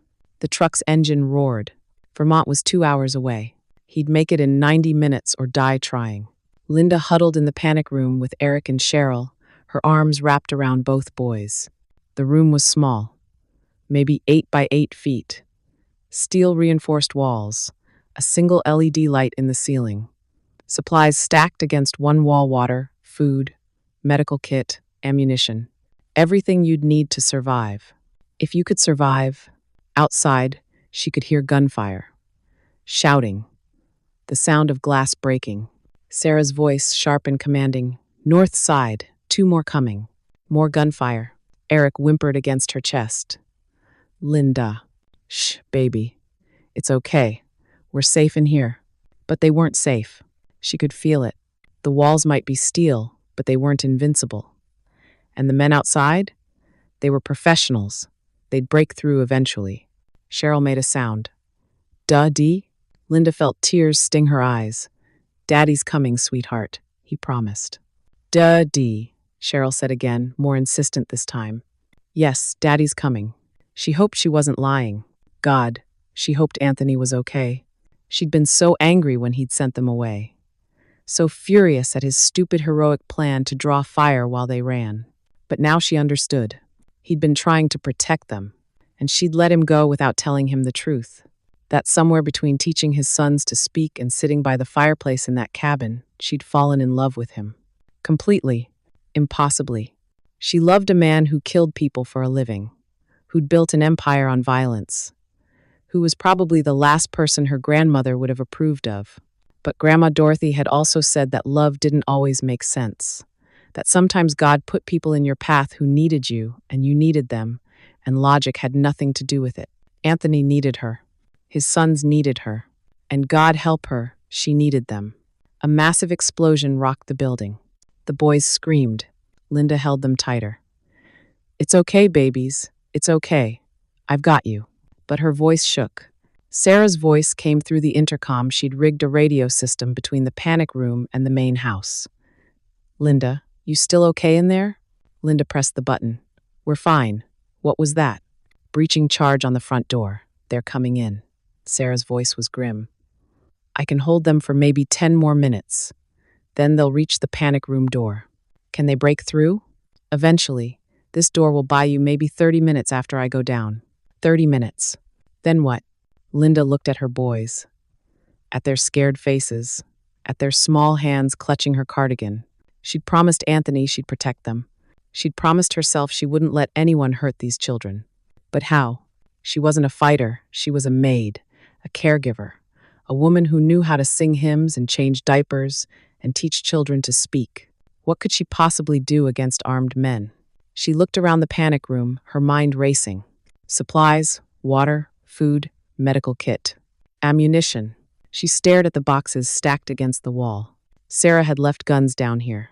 2 handguns, a shotgun, boxes of ammunition.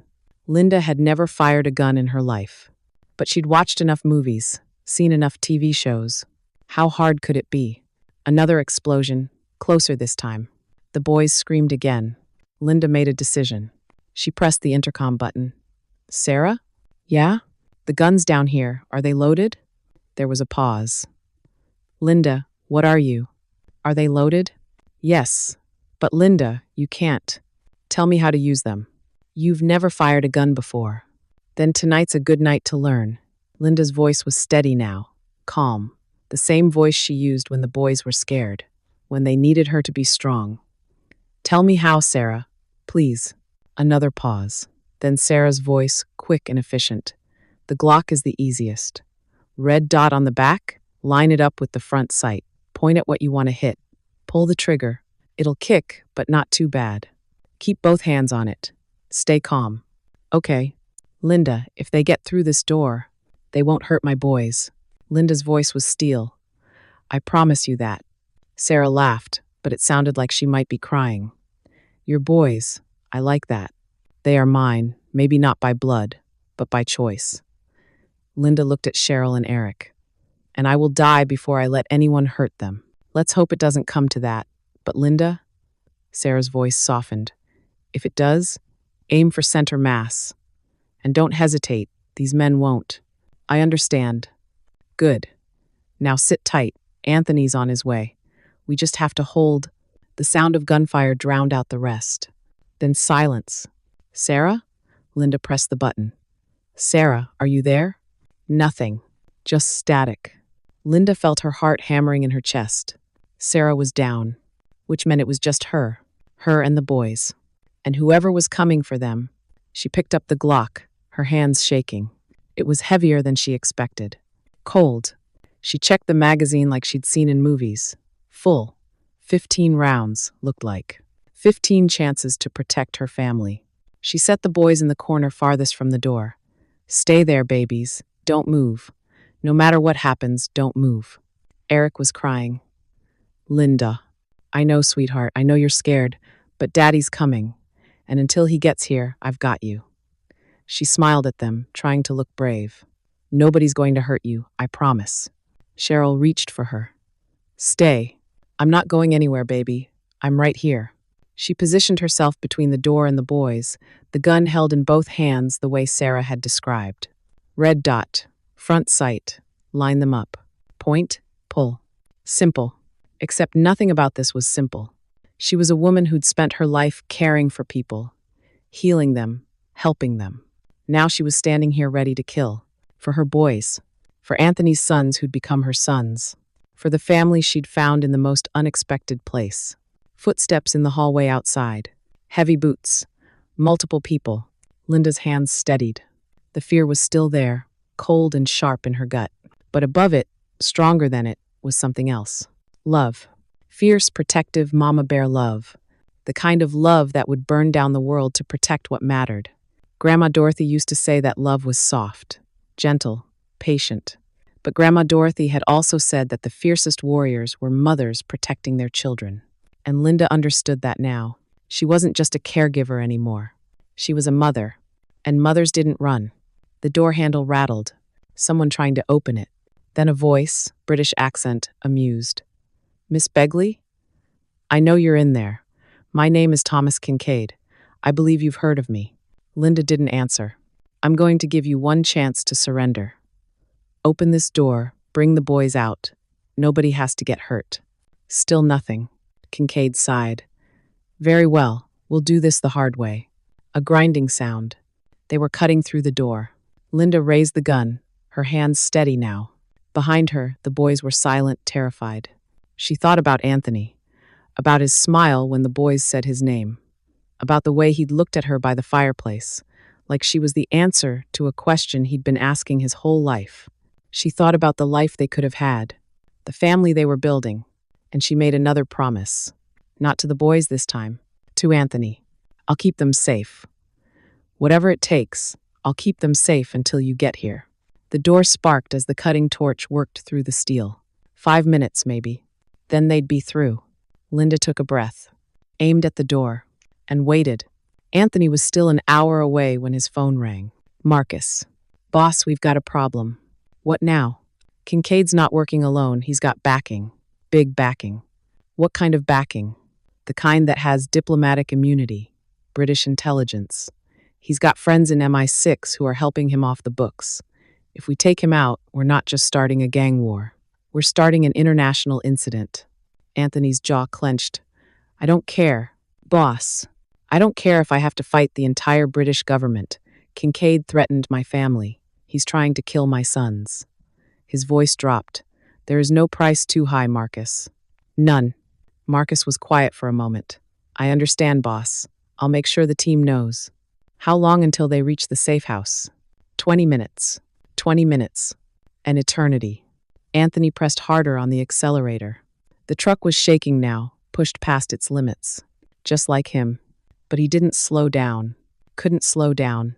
Because somewhere ahead, in a safe house that wasn't safe anymore, Linda was standing between his sons and death. And he'd be damned if he let her face that alone. He thought about her smile, her yellow cardigan, the way she sang to his boys, the way she'd looked at him in the cabin, tears streaming down her face, whispering that she needed him. He'd kissed her forehead.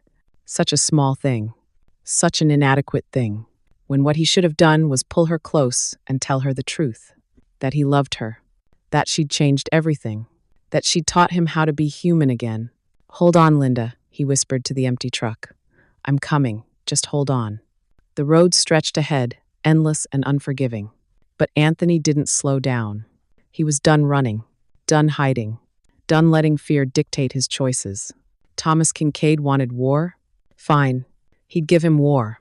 The kind of war that ended with only one man standing. And it wouldn't be Kincaid.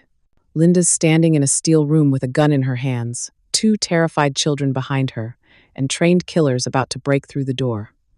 She's never fired a weapon in her life, never hurt anyone. But here's what Thomas Kincaid doesn't know. A mother protecting her children is the most dangerous force in nature. More dangerous than trained soldiers. More dangerous than professional killers. Because soldiers follow orders and killers have limits. But mothers? Mothers have none. And Linda's about to prove that the woman who taught broken boys to speak can also teach violent men what happens when you threaten her family. Anthony's racing against time. But the real question is, will he get there before Linda has to do something she can never take back? The cutting torch broke through. A circular hole in the steel door, just large enough for a man to reach through and unlock it from the inside. Linda watched, her finger on the trigger, her breath coming in short, controlled bursts. Behind her, Eric whispered, Linda. Shh, baby, stay quiet. An arm reached through the hole, fumbling for the lock. Linda didn't think. She aimed at the arm and pulled the trigger. The gun kicked harder than she expected. The sound was deafening in the small room. Her ears rang.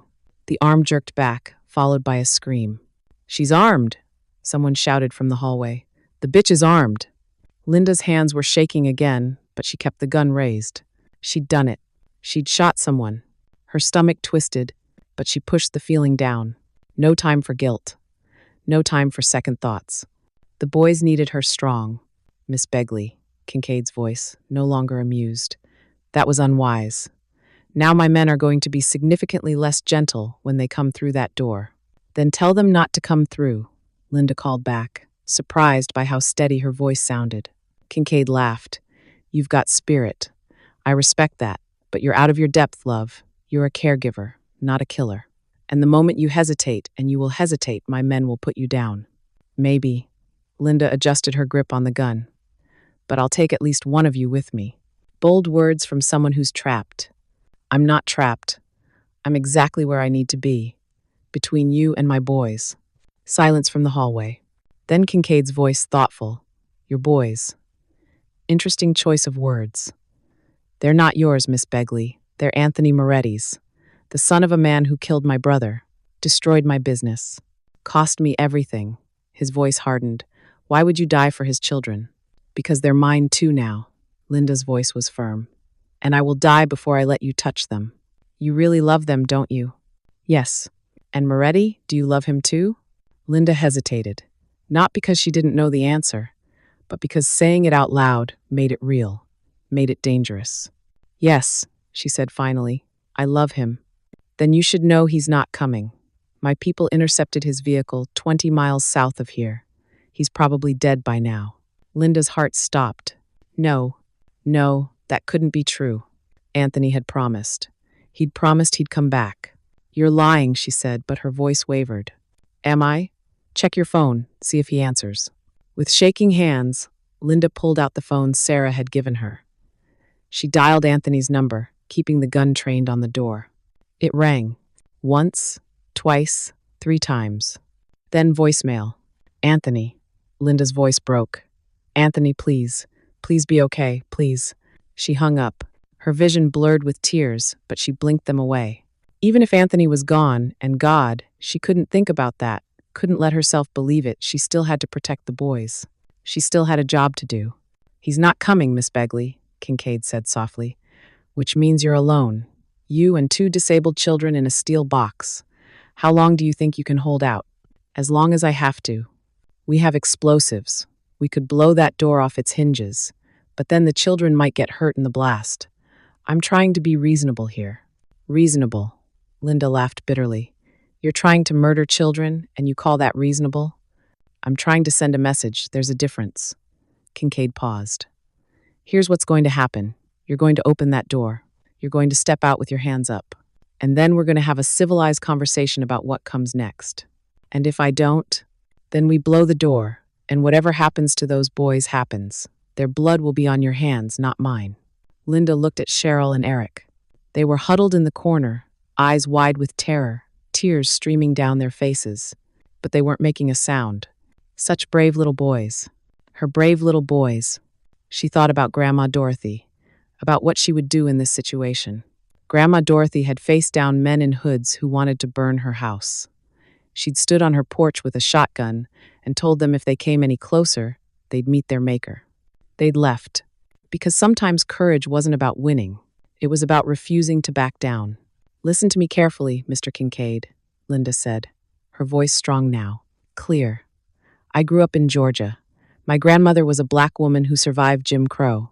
She taught me something important. She said the only power evil has is the power we give it, the power we surrender. Linda took a breath. So here's what's going to happen. You're going to leave. You're going to walk away. And you're going to pray to whatever God you believe in that Anthony Moretti forgives you when he gets here. If he gets here, when, not if, when. Linda smiled, even though Kincaid couldn't see her. Because Anthony doesn't break promises, and he promised me he'd come back. So he will. Kincaid was quiet for a long moment. Then, you're either incredibly brave or incredibly stupid. I'm a woman protecting her children. That's all the bravery I need. More silence. Linda's arms were starting to ache from holding the gun, but she didn't lower it, didn't move. Then, from the hallway, a new sound. Gunfire, but different this time. Coming from outside the building. Shouting. Confusion. What the hell? Kincaid's voice, no longer calm. More gunfire. Closer now. An explosion. Then a voice Linda recognized. Marcus. FBI, drop your weapons, now. FBI? Linda's heart leaped. Through the intercom, which had been silent since Sarah went down, came a crackling sound. Then Sarah's voice, weak but alive. Linda, cavalry's here, told you. Anthony keeps his promises. Linda felt tears streaming down her face now.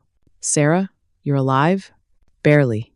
Took one in the shoulder, but yeah, alive. The gunfire outside was intensifying. Kincaid's men were caught between Marcus's team and whoever Marcus had called in. Linda heard Kincaid shouting orders. Fall back, north exit, move. Footsteps running away. Then silence. Linda waited, her gun still raised, her body tense. Was it over? Was it a trick? A knock on the steel door. Gentle, not threatening. Linda? It's Marcus. You can come out now. It's safe. Linda didn't move. How do I know it's really you? Because the boss would kill me if I let anything happen to you. Marcus's voice was warm. Also, he told me you make the best scrambled eggs he's ever had, and that you wear a yellow cardigan that you refuse to throw away even though it has stains on it. Linda laughed through her tears. That sounds like him. So can you open the door? I've got paramedics out here who need to check on the boys. Linda looked at Cheryl and Eric. They were still scared, but they'd stopped crying. Is Anthony okay? She asked. Kincaid lied. Boss is fine. He's about 30 minutes out. Driving like a maniac, but fine. Relief flooded through Linda so powerfully she almost dropped the gun. He was alive. Anthony was alive. Okay, she said. Okay, I'm opening the door. She unlocked it and pulled it open slowly. Marcus stood in the hallway, flanked by 4 men in tactical gear. All of them armed, all of them professional. But Marcus was smiling. You did good, Linda. Real good. She looked down at the gun in her hands, at the hole in the wall where she'd shot through the door, at the blood on the floor. I shot someone, she said quietly. Yeah, you did. Got him in the hand. He'll live, unfortunately. Marcus gently took the gun from her. But you protected the boys. That's what matters. Linda turned back to the panic room. Cheryl and Eric were standing now, holding on to each other, watching her with those wide, trusting eyes. Linda, Eric whispered. She crossed the room in 3 steps and pulled them both into her arms, holding them so tight they squeaked. It's over, babies. It's over. You're safe. Dee? Cheryl asked. Daddy's coming. He's coming right now. The paramedics came in, checking the boys over, making sure they weren't hurt. Physically, they were fine. Emotionally, that would take time. Linda watched them work, her body still shaking with adrenaline. Sarah was being carried out on a stretcher, her shoulder bandaged, her face pale but smiling. Told you, mothers are dangerous. Linda laughed weakly. Yeah, I guess we are. Marcus appeared at her elbow. Boss just called. He's 10 minutes out. You want to wait here or? I'll wait outside. Linda stood on shaking legs. I need air. Understandable. Let me help you. He guided her through the safe house. It was destroyed. Bullet holes in the walls. Glass everywhere. Furniture overturned. Blood on the floor. So much violence.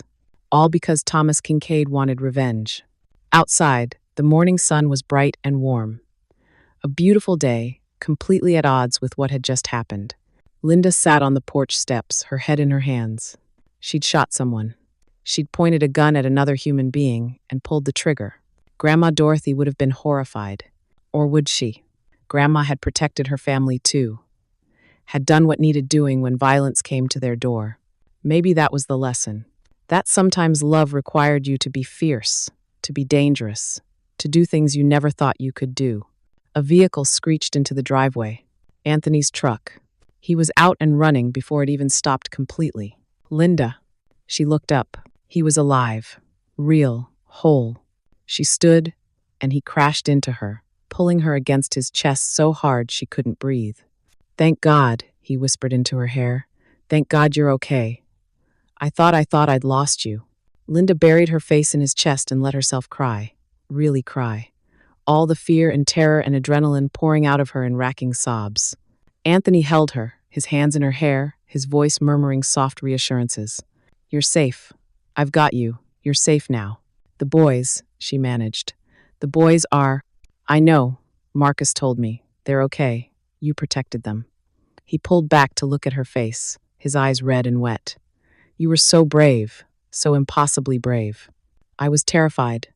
That's what makes it brave. He cupped her face in his hands. Linda, I'm so sorry. I'm sorry I left you. I'm sorry I put you in danger. I'm sorry. She kissed him. just pressed her lips to his and kissed him like it was the only thing that mattered. Because it was. After everything, after the violence and the fear and the certainty that she was going to die, this mattered. He mattered. Anthony froze for half a second, then kissed her back, his arms wrapping around her waist, pulling her closer. It wasn't a gentle kiss. It was desperate, fierce, full of all the things they hadn't said. When they finally broke apart, both of them were crying. "I love you," Linda whispered. "I love you, Anthony. I tried not to. I tried to be professional and keep my distance and remember that I'm just the help. But I love you. I love you, and I love those boys, and I can't lose this. I can't lose you." Anthony's forehead pressed against hers. "You're not going to lose me, and you're not just the help. You're—" His voice broke. "You're everything, Linda.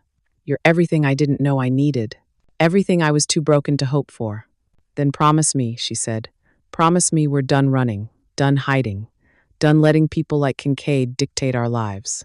"I promise." He kissed her again, soft this time. Gentle. "No more running. We end this, today." "Duh, Dee." They both turned. Cheryl and Eric were being wheeled out of the safe house by the paramedics, both boys reaching for Anthony. He crossed to them in 3 strides, kneeling beside their wheelchairs, pulling them both into a hug. "I'm here, boys. I'm here. You're safe." "Linda," Eric said, looking past Anthony. "She's here too, buddy. We're both here." Linda joined them, and suddenly it was all 4 of them, wrapped together in the morning sunlight, a family forged in fire and fear and fierce, impossible love. Marcus cleared his throat. "Boss, we've got a situation." Anthony looked up, his jaw tightening. "What?" "Kincaid got away. My team had him cornered, but he had an escape route we didn't know about. He's in the wind." Anthony stood slowly. "Then we find him. Boss, he could be anywhere by now. He's got resources, connections." "I don't care."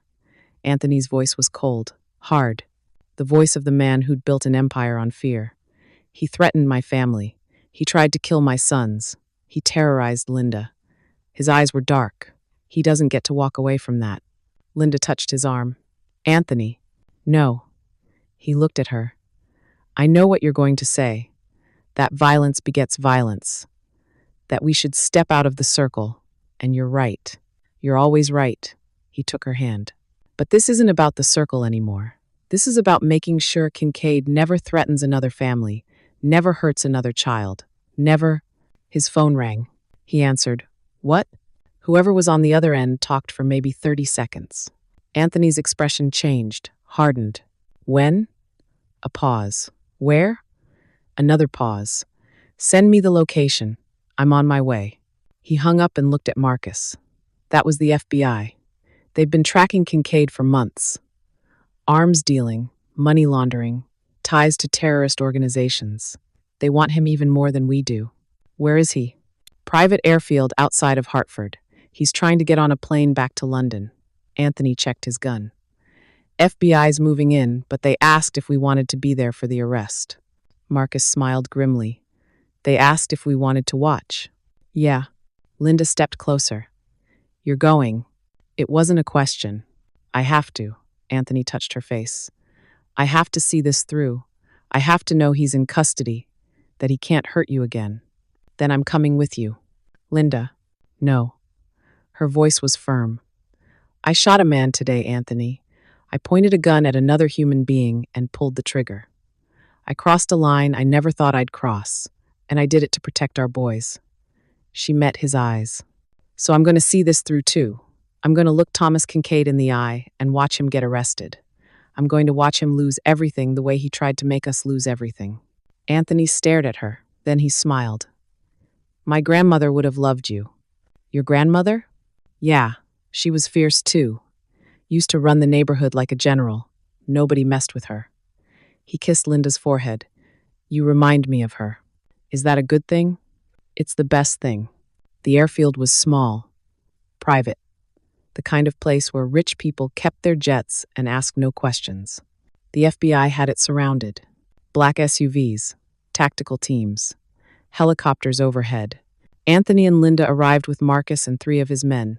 They parked at a distance, watching through binoculars as the FBI moved in. Thomas Kincaid stood beside a sleek private jet, talking on his phone, completely unaware that his world was about to end. "There he is," Anthony said quietly. Linda looked through the binoculars. Kincaid was handsome in that British aristocrat way. Expensive suit, styled hair, the kind of man who'd never gotten his hands dirty in his life. The kind of man who paid others to do his violence. "He looks so normal," she said. "Evil usually does." The FBI team moved in. Swift, professional. Thomas Kincaid, FBI, hands in the air. Kincaid turned, saw the agents, and for one moment his face showed genuine surprise. Then he ran. Toward the jet. He almost made it. An agent tackled him 5 feet from the stairs, and they went down hard on the tarmac. Kincaid fought, screamed, thrashed like a wild animal. But it was over. They cuffed him, read him his rights, dragged him toward one of the SUVs. As they passed where Anthony and Linda were standing, Kincaid saw them. His eyes widened. "You," he spat, "this is your doing." Anthony just smiled. Cold, satisfied. "You threatened my family, Thomas. What did you think was going to happen? This isn't over. I have friends, lawyers. I'll be out in—" "You tried to murder children," Linda said quietly, stepping forward. "You terrorized 2 little boys who never did anything to you. You shot a woman who was protecting them. And you did it all for revenge." She shook her head. "You're not getting out, Mr. Kincaid. You're going to spend the rest of your life in a cage. And every day, you're going to remember that you lost. That love beat you. That a maid and a father and 2 broken little boys destroyed everything you built." Kincaid stared at her, his face red with rage.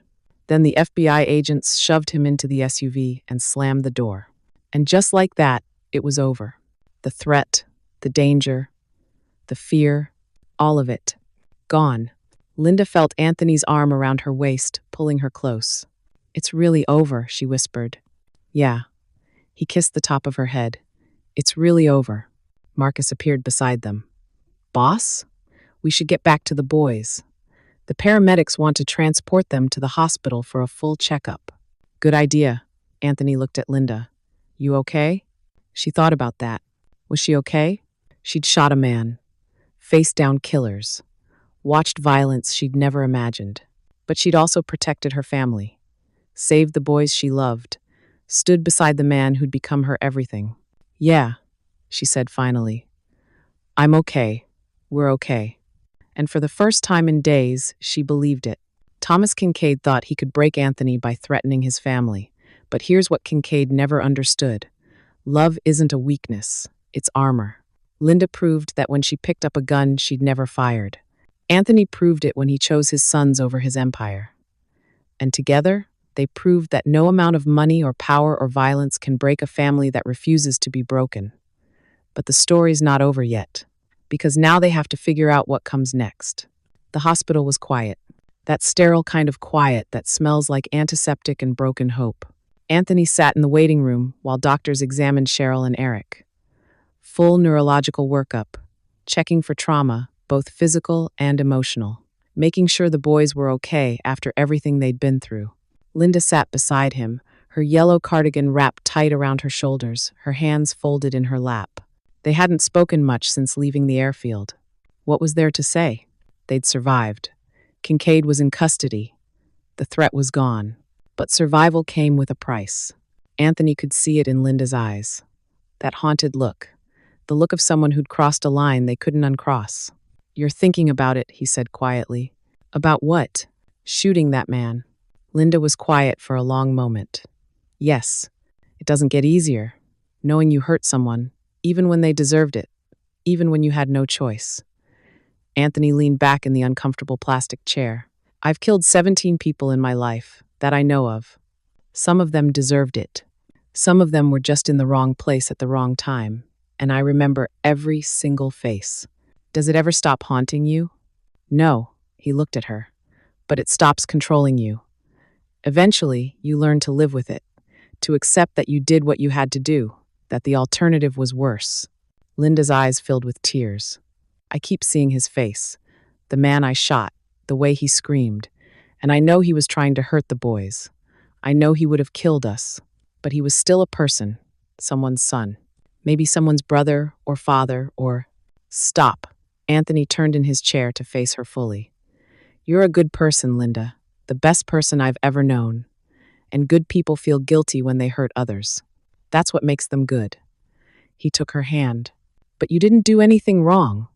You protected our sons. You saved their lives. And if that man's family wants to blame someone, they can blame Thomas Kincaid. He's the one who put everyone in that situation. I know. Logically, I know. Linda wiped her eyes. But my heart hasn't caught up with my head yet. It will. Give it time. A doctor appeared in the doorway. Young, Indian, tired-looking. Mr. Moretti? Anthony stood. How are they? Physically, they're fine.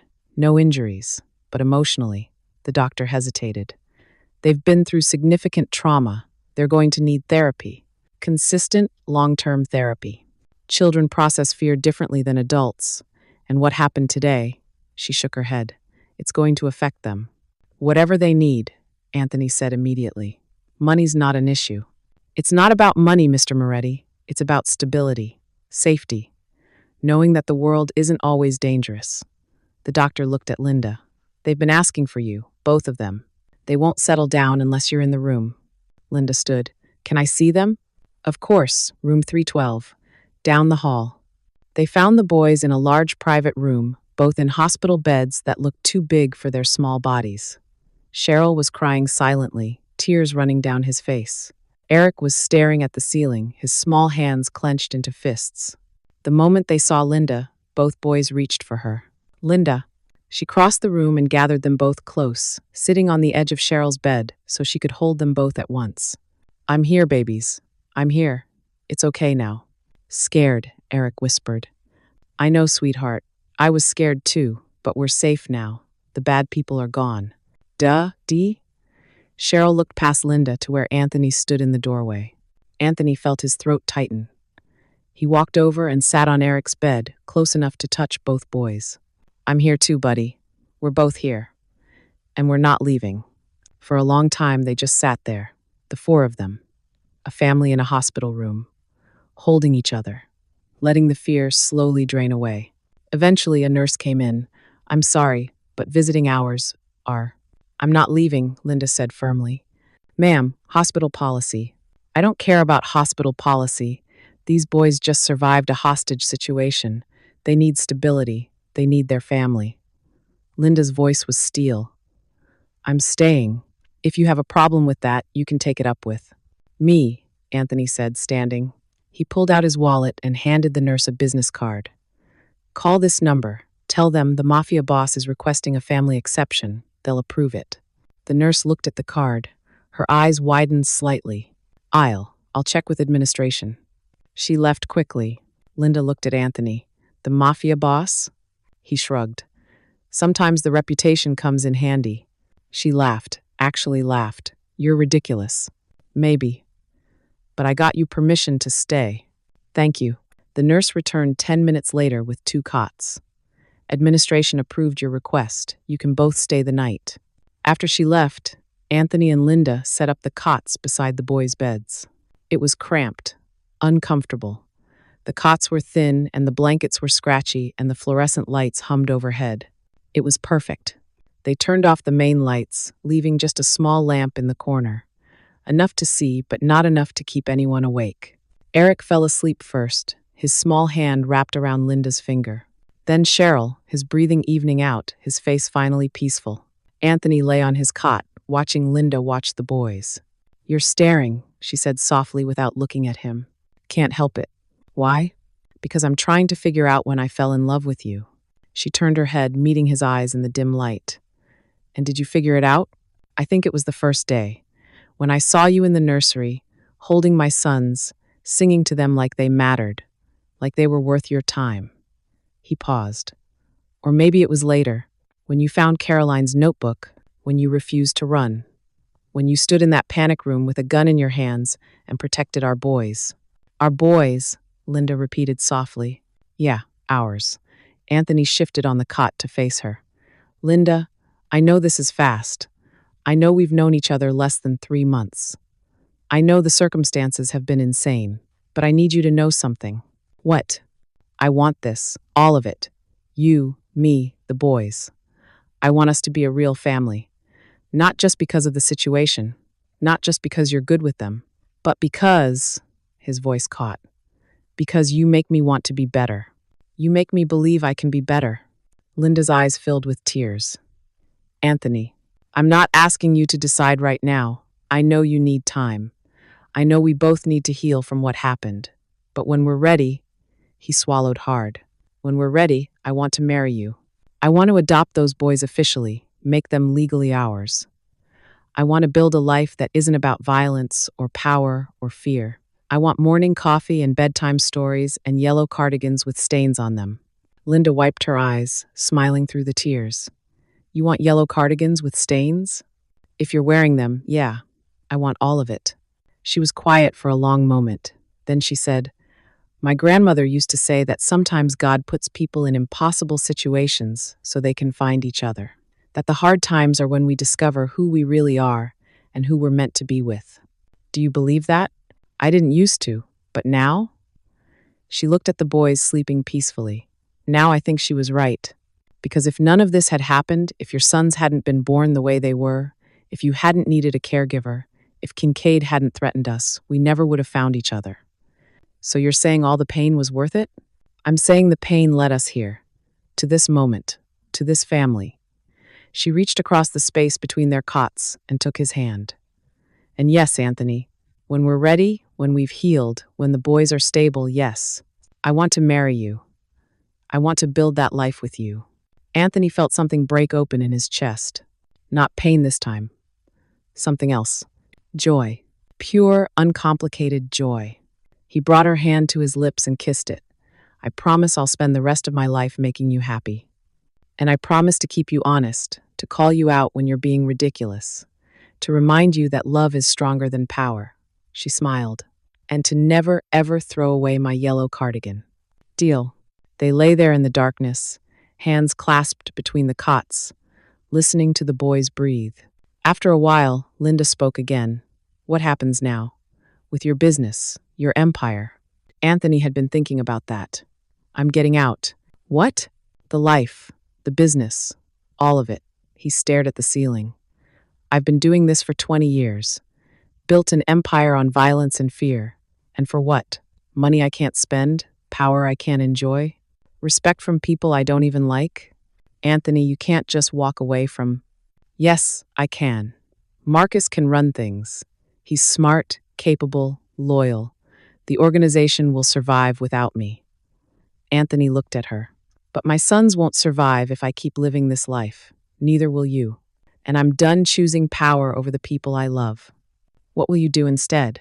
I don't know. Something legitimate. Something that won't get us killed. He smiled slightly. Maybe I'll open a restaurant. Caroline always wanted to do that. Said I had good taste in food. You, running a restaurant? Why not? I've run a criminal empire. How much harder can pasta and wine be? Linda laughed softly. Famous last words. Will you help me if I do it? Help you run a restaurant? Yeah. You could do the books, manage the staff, keep me from making stupid decisions. He squeezed her hand. We could call it something Italian, something that honors Caroline but also represents new beginnings. Linda thought about it. Vita Nuova. What's that mean? New life. It's from Dante, the Divine Comedy. It's what he called his journey from darkness into light. She smiled. Seemed appropriate. Vita Nuova. Anthony tested the words. I like it. It's not going to be easy. Starting over. Building something legitimate. There will be people who don't forget who you were. I know, but I have to try. For them. He gestured to the sleeping boys. They deserve a father who doesn't come home with blood on his hands. And for yourself? Yeah, for myself too. They were quiet again. The hospital sounds filtered through the door, nurses walking past, machines beeping in other rooms, someone crying somewhere down the hall. Life continuing, always continuing, no matter what happened. Anthony?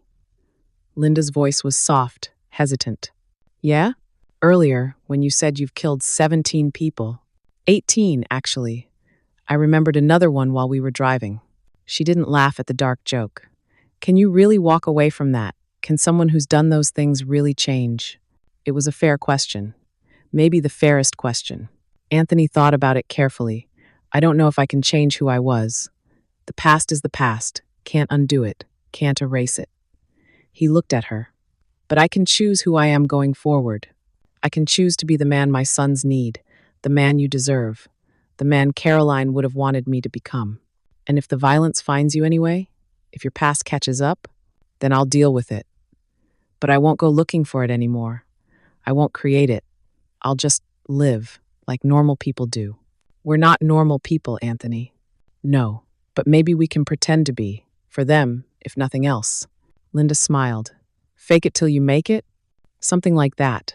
Eric stirred in his sleep, making a small sound. Linda immediately sat up, checking on him, soothing him with gentle words until he settled again. Anthony watched her, his heart so full it hurt. This woman, this impossible, beautiful, fierce woman, who'd come into his life to help his son speak and had ended up teaching him how to be human again. Linda? Thank you for not giving up on us, for staying when you should have run, for loving my boys when no one else would. His voice broke. For saving us. She looked at him, her eyes shining in the dim light. You don't have to thank me for loving you, Anthony. That's not work. That's a gift. The same words she'd said months ago about the boys.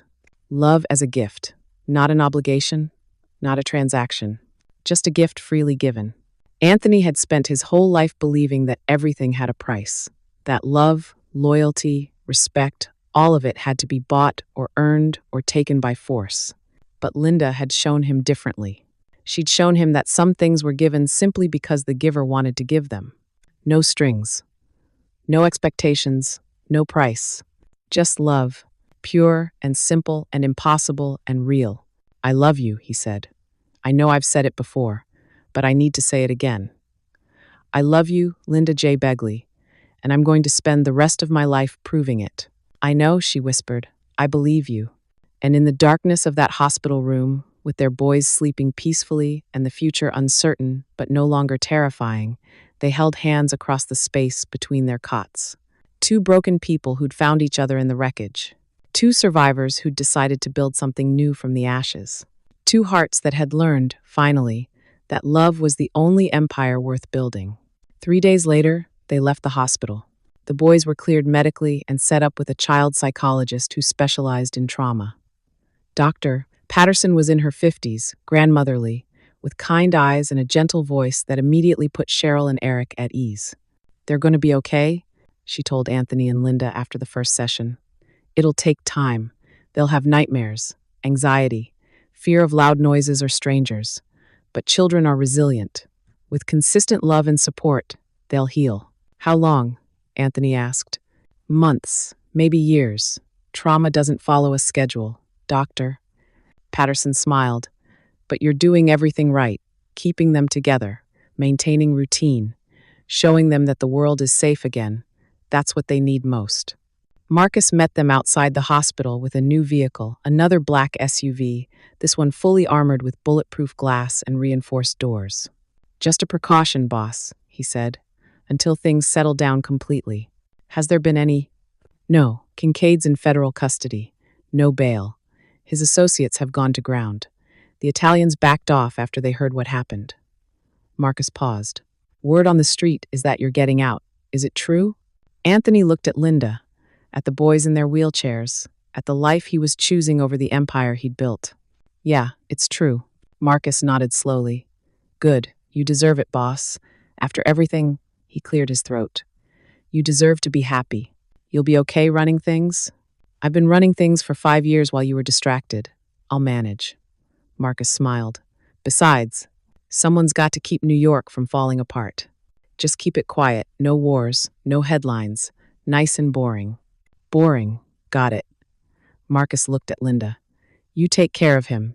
He's hopeless without someone keeping him in line. Linda laughed. I've noticed. They drove back to the penthouse, but it felt different now.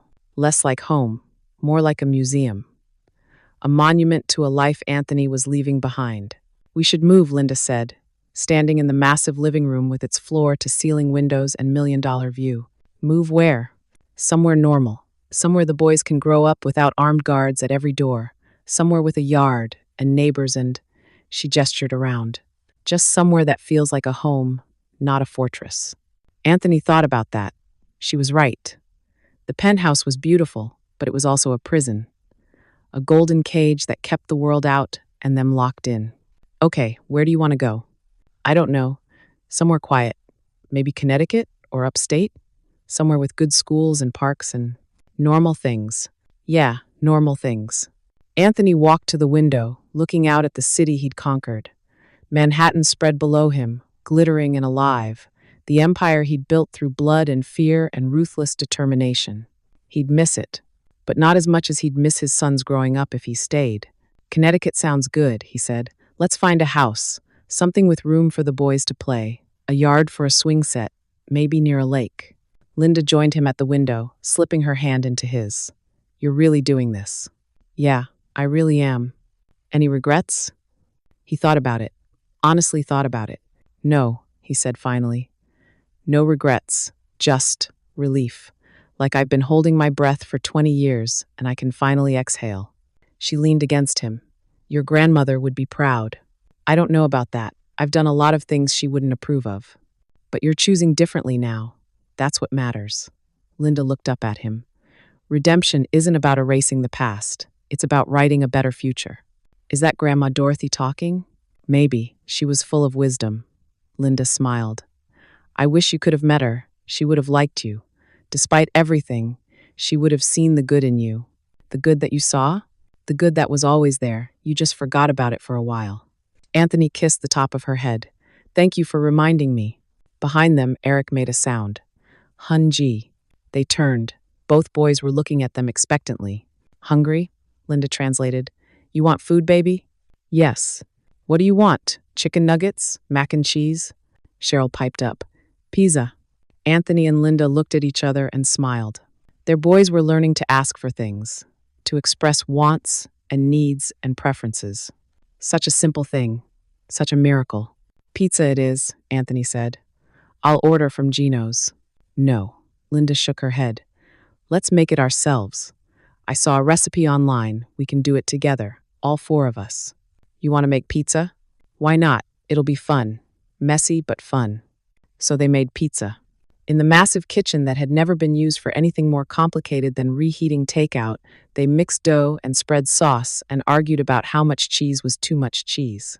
The boys sat at the counter, watching, laughing when flour got everywhere, clapping when Anthony tossed the dough in the air and actually caught it.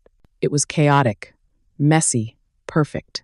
And when they finally ate the pizza, which was lopsided and slightly burned but delicious, Anthony realized something. This was what happiness felt like. Not power or respect or fear.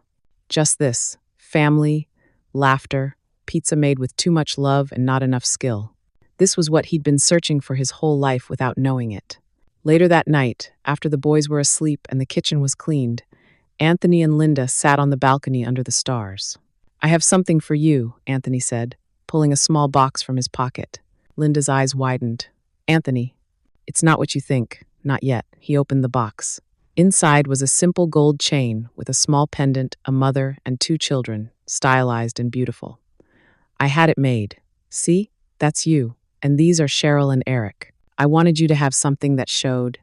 He stopped, suddenly emotional. That showed you're their mother. In every way that matters. Linda's eyes filled with tears. She touched the pendant gently.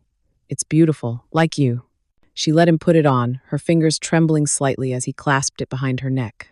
When he was done, she turned and kissed him. Soft and sweet and full of promise. I love you, she whispered against his lips. I love you too. They sat there under the stars, planning their future. The house they'd buy, the restaurant they'd open, the life they'd build. A life without violence, without fear. Without the weight of an empire pressing down on them. Just a life. Simple and normal and impossibly precious. And for the first time in his entire existence, Anthony Moretti, the Mafia boss, the man who'd killed 18 people and built an empire on blood, felt at peace. Anthony and Linda just chose love over power, family over empire, peace over violence. But here's the thing about redemption, it's not a single choice. It's 1,000 choices. Every day, every moment, choosing to be better, choosing to love instead of fear. And they're about to discover that building a new life is harder than burning down the old one. Because there's still one more ghost from Anthony's past that hasn't been laid to rest. One more person who needs to see how much he's changed. And when that person shows up at their door in exactly 1 year, everything they've built will be tested. 1 year later, the house in Connecticut was everything they'd dreamed of and more. White with blue shutters, a wraparound porch, 3 acres of land that backed up to a small lake. There was a swing set in the yard that actually got used. A garden where Linda grew tomatoes and herbs. A driveway where chalk drawings stayed for days because nobody needed to scrub them away for security reasons. Normal. Beautifully, impossibly normal. Anthony stood on the porch at dawn, coffee in hand, watching the mist rise off the lake. Behind him, the house was still quiet. Linda and the boys were asleep. The world was soft and peaceful and safe. He'd been sober for 11 months. No alcohol, not a drop. He'd needed a clear head to build this new life, and surprisingly, he hadn't missed it. The restaurant Vita Nuova had opened 6 months ago in a small town nearby. It was doing well. Not empire-level money, but good, honest profit. People came for the food and stayed for the atmosphere. Anthony had discovered he actually enjoyed cooking, creating something instead of destroying something. It felt good. Redemptive.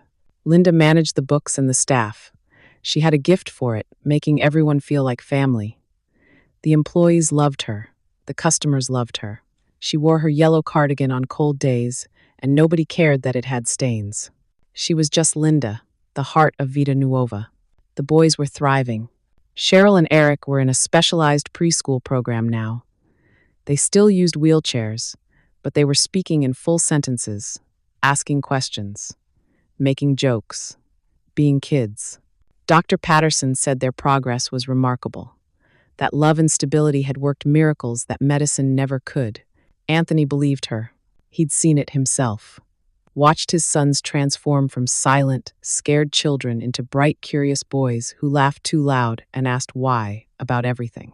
They called him Daddy now, without hesitation, without fear. And they called Linda Mama. She'd cried the first time. Happy tears that turned into laughter when Eric had asked why she was leaking. "I'm just happy, baby," she'd said. So happy. Yeah. Anthony understood that feeling. The screen door creaked behind him. Linda appeared, wrapped in a robe, her hair in a messy bun, her face still soft with sleep. "Morning," she said, sliding her arms around his waist from behind. "Morning, beautiful. You're up early." "Couldn't sleep. Too much on my mind." She rested her cheek against his back. "Good thoughts or bad thoughts?" "Good ones, mostly, just thinking about how much has changed." "Yeah." She was quiet for a moment. "You have any regrets? About leaving? About all of this?" "Not a single one." He turned in her arms to face her. "You?" "Only that I didn't throw away that cardigan like you keep suggesting." He laughed. "I don't want you to throw it away. I love that cardigan." "Liar." "Okay, I tolerate that cardigan because you love it." She smiled and kissed him. "That's more honest." They stood there in the morning light, holding each other, listening to the birds wake up and the lake lap against the shore. "Perfect." "So," Linda said after a while, "are you ready for today?" "Today." "Right." Anthony felt his stomach tighten. "As ready as I'll ever be." "She might not come." "She'll come. I sent the letter 6 months ago, gave her the address, told her everything." He took a breath. "If she's going to show up, it'll be today." Today was the anniversary. 1 year since they'd left New York. 1 year since he'd walked away from his empire. 1 year since he'd chosen family over power. And today was the day he'd asked his mother-in-law to visit. Caroline's mother. Isabella's mother. The woman who'd refused to speak to him since the funeral, who blamed him for her daughter's death, who'd told him at the cemetery that he'd destroyed the only good thing in his life. She'd been right, but he'd found another good thing, built another life, and he wanted her to see it, needed her to see it. "What if she's still angry?" Linda asked gently. "Then she's angry. I'll accept it. I'll apologize. I'll do whatever she needs." Anthony looked at the house. "But I want her to meet you." to meet the boys, to see that Caroline's sons are thriving, that they're loved, that you kept your promise to her daughter. Yeah, Linda kissed his cheek. Then we'll be ready. All of us. Together. Margaret Romano arrived at noon. A silver Honda pulled into the driveway, and an older woman got out. 70 maybe, gray hair cut short. Tired eyes. She wore a simple dress and carried a purse like a shield. Anthony watched from the porch, his heart hammering. He hadn't seen her in 3 years. Not since he'd stood at Caroline's grave and listened to her curse him in Italian. She looked older now, smaller, like grief had hollowed her out. He understood that feeling too. "Mrs. Romano," he said, walking down the porch steps. "Thank you for coming." She studied him for a long moment. "You look different." "I am different. We'll see." She glanced at the house. "This is where you live now?" "Yes, ma'am, with my fiancé and the boys." "Fiancé." Margaret's mouth tightened. "You replaced my daughter quickly." "No, ma'am. I could never replace Caroline. Linda isn't a replacement. He struggled for the words. "She's the reason I'm still alive. The reason the boys are alive. She saved us when I couldn't save myself." Margaret was quiet. Then she said, "Show me." They walked toward the house. Linda was waiting on the porch, nervous but smiling. She'd changed into a nicer dress, had taken off the yellow cardigan for once. "Mrs. Romano, this is Linda Begley." "Linda, this is Caroline's mother, Margaret." Linda extended her hand. "It's an honor to meet you, ma'am. Anthony's told me so much about you. About Caroline. About the wonderful family she came from." Margaret took her hand, but her expression remained guarded. "And you're the maid who taught the boys to speak?" "I'm the woman who loves them," Linda corrected gently. "Being a maid was just my job. Loving your grandsons is my choice." Something flickered in Margaret's eyes. "May I see them?" "Of course. They're inside. They're excited to meet you. Anthony's shown them pictures." They went inside. The house smelled like fresh bread Linda had baked that morning, filling the place with warmth. The boys were in the living room, playing with blocks on the floor. They looked up when Margaret entered. "Gamma," Eric said, testing the word Anthony had taught him. Margaret stopped. Her hand went to her mouth. "They speak." "Yes, ma'am," Anthony said. "They speak, they laugh, they ask questions. They're miracles," Margaret whispered. She walked closer, slowly, like approaching something fragile. "Hello, boys. I'm your grandmother, your mama's mama." Cheryl studied her seriously. "Mama in heaven?" Margaret's eyes filled with tears. "Yes, sweetheart, your mama's in heaven, but she loved you so much. So very much." "We know," Eric said matter-of-factly. "Daddy tells us, and Mama Linda reads us her letters." "Her letters?" Linda spoke softly. "Caroline kept a journal. Wrote letters to the boys before they were born. Anthony found it, and I've been reading them one entry at a time, so the boys know her. Know how much she loved them. How excited she was to meet them." Margaret turned to look at Linda. "Really look at her." "You do that? Read her letters?" "Every night. Caroline was their first mother. I'm just their second. They deserve to know both of us." Something in Margaret's face cracked. The anger, the grief, the resentment that had been holding her together. She sat down heavily on the couch. "I blamed you," she said to Anthony. "For 3 years, I blamed you for her death. Told myself that if you'd been a better man, a different man, she'd still be alive. You were right to blame me." "No," Margaret shook her head. "I was wrong. Caroline made her own choices. She chose you. She chose this life. And she died, doing what she wanted most, bringing life into the world." She wiped her eyes. "I was just so angry. So lost. My only child was gone, and Her voice broke. "I needed someone to hate. And you were the easiest target." Anthony knelt in front of her. "Mrs. Romano, I loved your daughter with everything I had, and I failed her. I couldn't save her. I couldn't..." His own voice broke. "But I promise you, I'm trying to honor her memory. By being the father she wanted me to be. By giving our sons the life she dreamed of. By becoming a better man," Margaret finished. She touched his face. "She would be so proud of you, of what you've built here." "You think so?" "I know so. Caroline always believed in you. Even when I didn't. Even when you didn't believe in yourself. She smiled through her tears. She used to say that you were a diamond covered in mud, that all you needed was someone to help you clean off. Linda cleaned me off. Yes, she did. Margaret looked at Linda. Thank you for loving my grandsons, for loving this stubborn man, for giving them all a second chance. Linda knelt beside Anthony. Caroline left instructions in her journal. At the end, she wrote that if anything happened to her, she wanted her sons to be raised with love and laughter and faith, that she wanted them to know they were wanted, that they were miracles. Linda took Margaret's hands. We're just following her instructions, loving them the way she would have. Margaret pulled them both into a hug, the three of them on the floor of the living room, holding each other while the boys played nearby, oblivious to the healing happening around them. Stay, Anthony said. Stay for dinner. Stay for the week. Stay as long as you want. The boys need their grandmother. And I need them, Margaret whispered. I've been so alone. You're not alone anymore, Linda said. You have us. You have family. That evening, they ate dinner together on the porch. Marcus had come up from the city, bringing Sarah with him. They were dating now, had been for 6 months. It was good to see Marcus happy, settled, the constant tension finally gone from his shoulders. The boys entertained everyone with knock-knock jokes that didn't quite make sense but made everyone laugh anyway. Margaret told stories about Caroline as a child, about how stubborn she was, how kind, how she'd always believed that love could change the world. She was right, Anthony said quietly. Love did change the world. At least, it changed mine.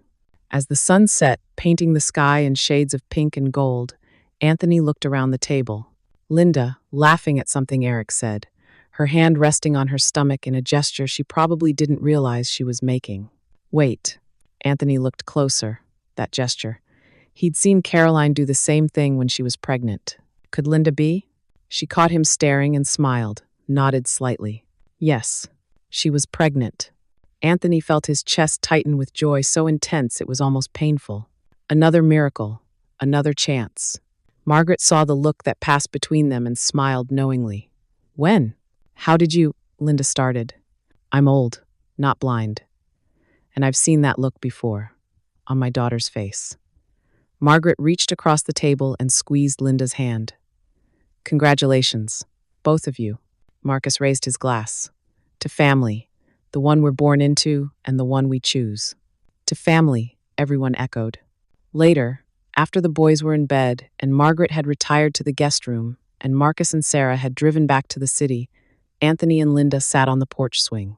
When were you going to tell me? He asked, his hand on her stomach. I found out this morning. I was waiting for the right moment.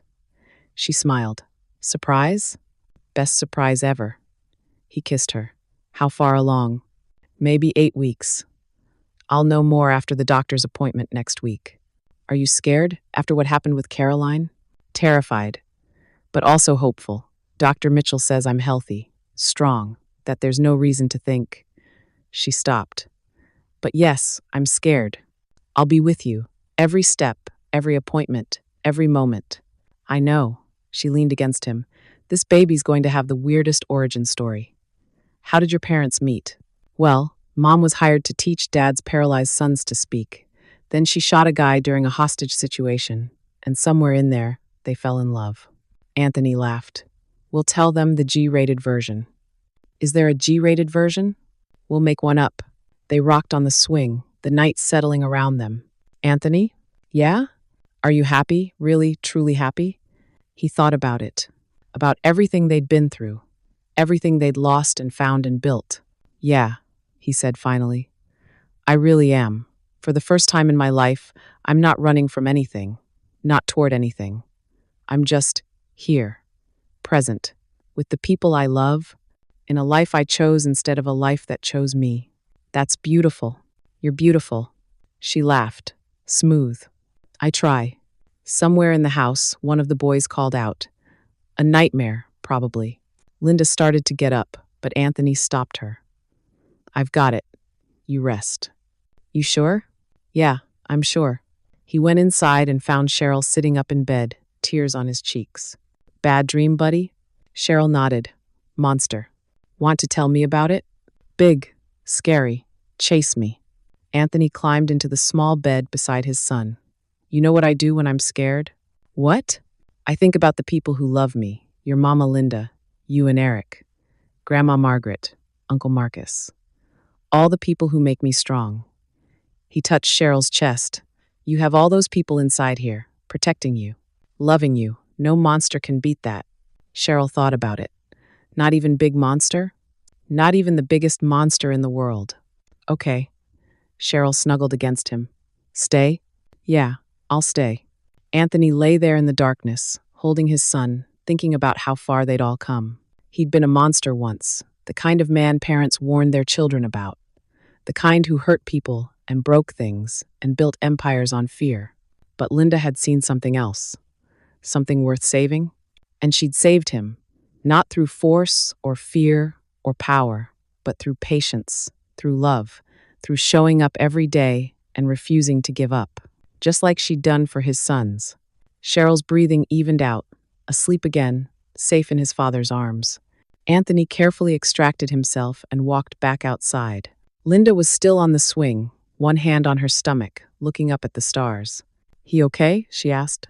Yeah, just a nightmare. I stayed until he fell back asleep. You're getting good at this. The dad thing. I had a good teacher. She smiled. Your grandmother? You. Linda's eyes filled with tears. Anthony, I mean it. You taught me how to be present, how to love without fear, how to choose family over everything else. He sat beside her. You saved me, Linda, not just from Kincaid or the life I was living, but from myself, from the man I was becoming. You saved yourself. I just reminded you that you could. Then we saved each other. Yeah. She leaned her head on his shoulder. I think we did. They sat there under the stars, rocking gently on the swing. A family. Imperfect, complicated, built from broken pieces. But whole. Finally, beautifully whole. 6 months later, on a bright spring morning, Anthony and Linda got married in the backyard. Small ceremony. Just family and close friends. Margaret officiating, having gotten ordained online specifically for this purpose. The boys were ring bearers, rolling down the aisle in their wheelchairs, giggling the whole way. Linda wore a simple white dress and her yellow cardigan because it was chilly and she refused to be cold for fashion. Anthony wore a suit, but no tie because ties reminded him of the man he used to be. When Margaret asked if he took Linda to be his wife, Anthony's voice was strong and clear. I do, always. When she asked Linda the same question, Linda's response was equally firm. I do, forever. They kissed, everyone cheered, the boys shouted, yucky, and made everyone laugh.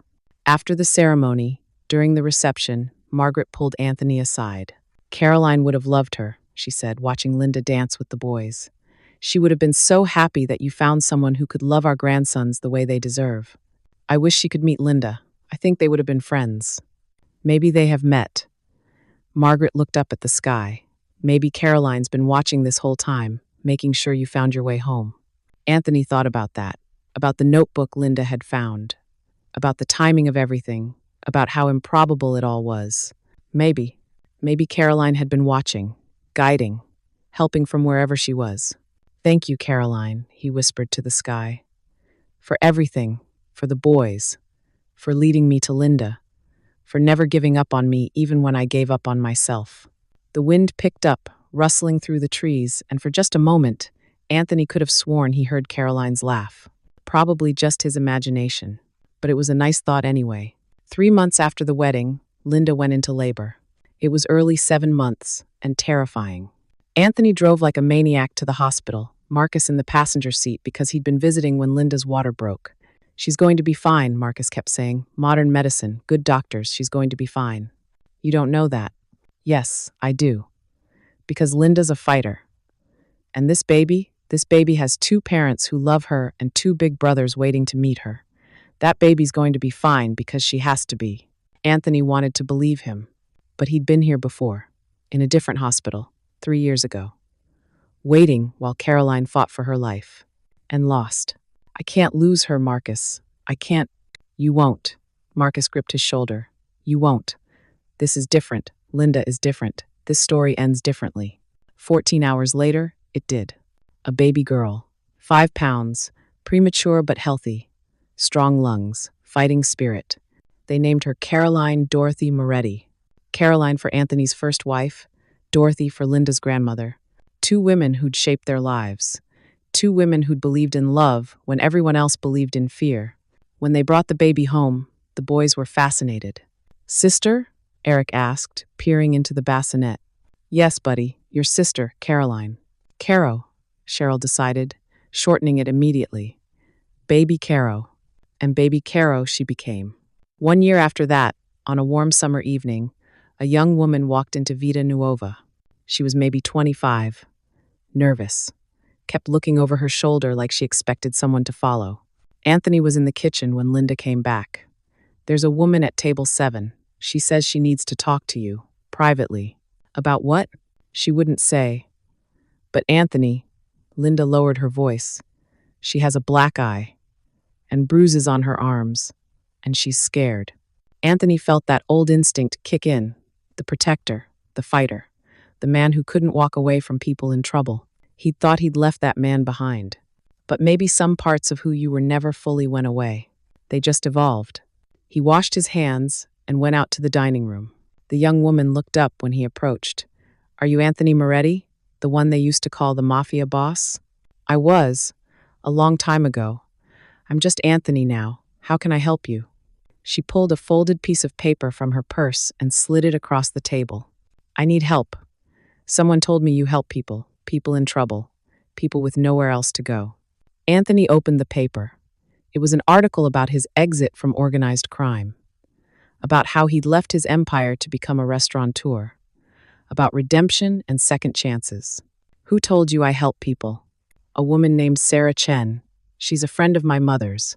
She said if anyone could help me get away from my ex-boyfriend, it was you. Sarah, of course. Anthony looked at this young woman, scared, bruised, desperate, and saw Linda 3 years ago. Saw himself. Saw everyone who'd ever needed a second chance and didn't know how to take it. What's your name? He asked gently. Emma. Emma Rodriguez. Okay, Emma, let's talk about what you need. They talked for 2 hours. Emma's story spilled out the abusive boyfriend, the threats, the fear. How she tried to leave 3 times and he'd found her each time. I don't know where else to go, she finished. I don't have money for a lawyer or a safe house or... Emma, Anthony said, look at me. She did. You're going to be okay. I'm going to help you. Not because I'm the man I used to be, but because I'm the man I'm trying to become. Understand?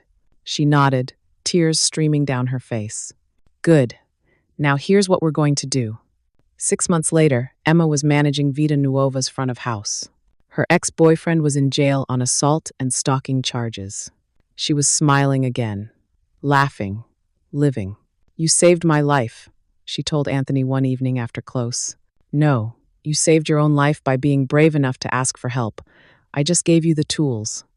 Still, thank you. After she left, Linda emerged from the kitchen. That's the 5th person you've helped this year. The 5th person who came here looking for the Mafia boss and found something better. What's that? A good man. A man who uses his past to help people instead of hurt them. She kissed him. Caroline would be so proud. Your grandmother would be proud. Hell, my grandmother would be proud. And I'm definitely proud. Anthony pulled her close. I'm just trying to make up for... No, Linda stopped him. You're not making up for anything. You're not atoning. You're just being who you always could have been, who you were always meant to be. From the office in the back, they heard baby Caroline crying. She was teething, cranky, keeping them up at night. It was exhausting. It was perfect. I'll get her, Anthony said. You sure? You've been here since 5 a.m. Yeah, I want to. Besides, the boys should be home from school soon. I want to hear about their day. He headed to the office turned nursery, where Caroline slept during the day. Linda watched him go, her hand resting on her stomach again. Another secret. Another miracle. She'd tell him tonight. After dinner. After the boys were in bed. After they had a quiet moment. She'd tell him that their family was growing again, that another baby was coming, that the empire they'd built not of power or money or fear, but of love was expanding. And he'd be thrilled, terrified, perfect. just like always. Outside, the sun was setting. Another day ending, another day survived. Another day of choosing love over fear, family over power, presence over empire. In the dining room, the first evening customers were arriving. Regular people, normal people. People who came for good food and stayed for the warmth. People who had no idea that the man cooking their dinner used to run half of New York's criminal underworld. People who just knew him as Anthony, the chef, the owner, the guy who always asked about their families and remembered their favorite dishes. Just Anthony, not the Mafia boss, not a killer, not a monster, just a man who'd been broken and found his way back to being whole. A man who'd learned that the only empire worth building was the one made of love. And that was enough. Dear viewers, this story reminds us that you can be the villain in the first chapter of your life and the hero in the last. Like this video and share it with someone who needs hope today. Subscribe for more stories like this.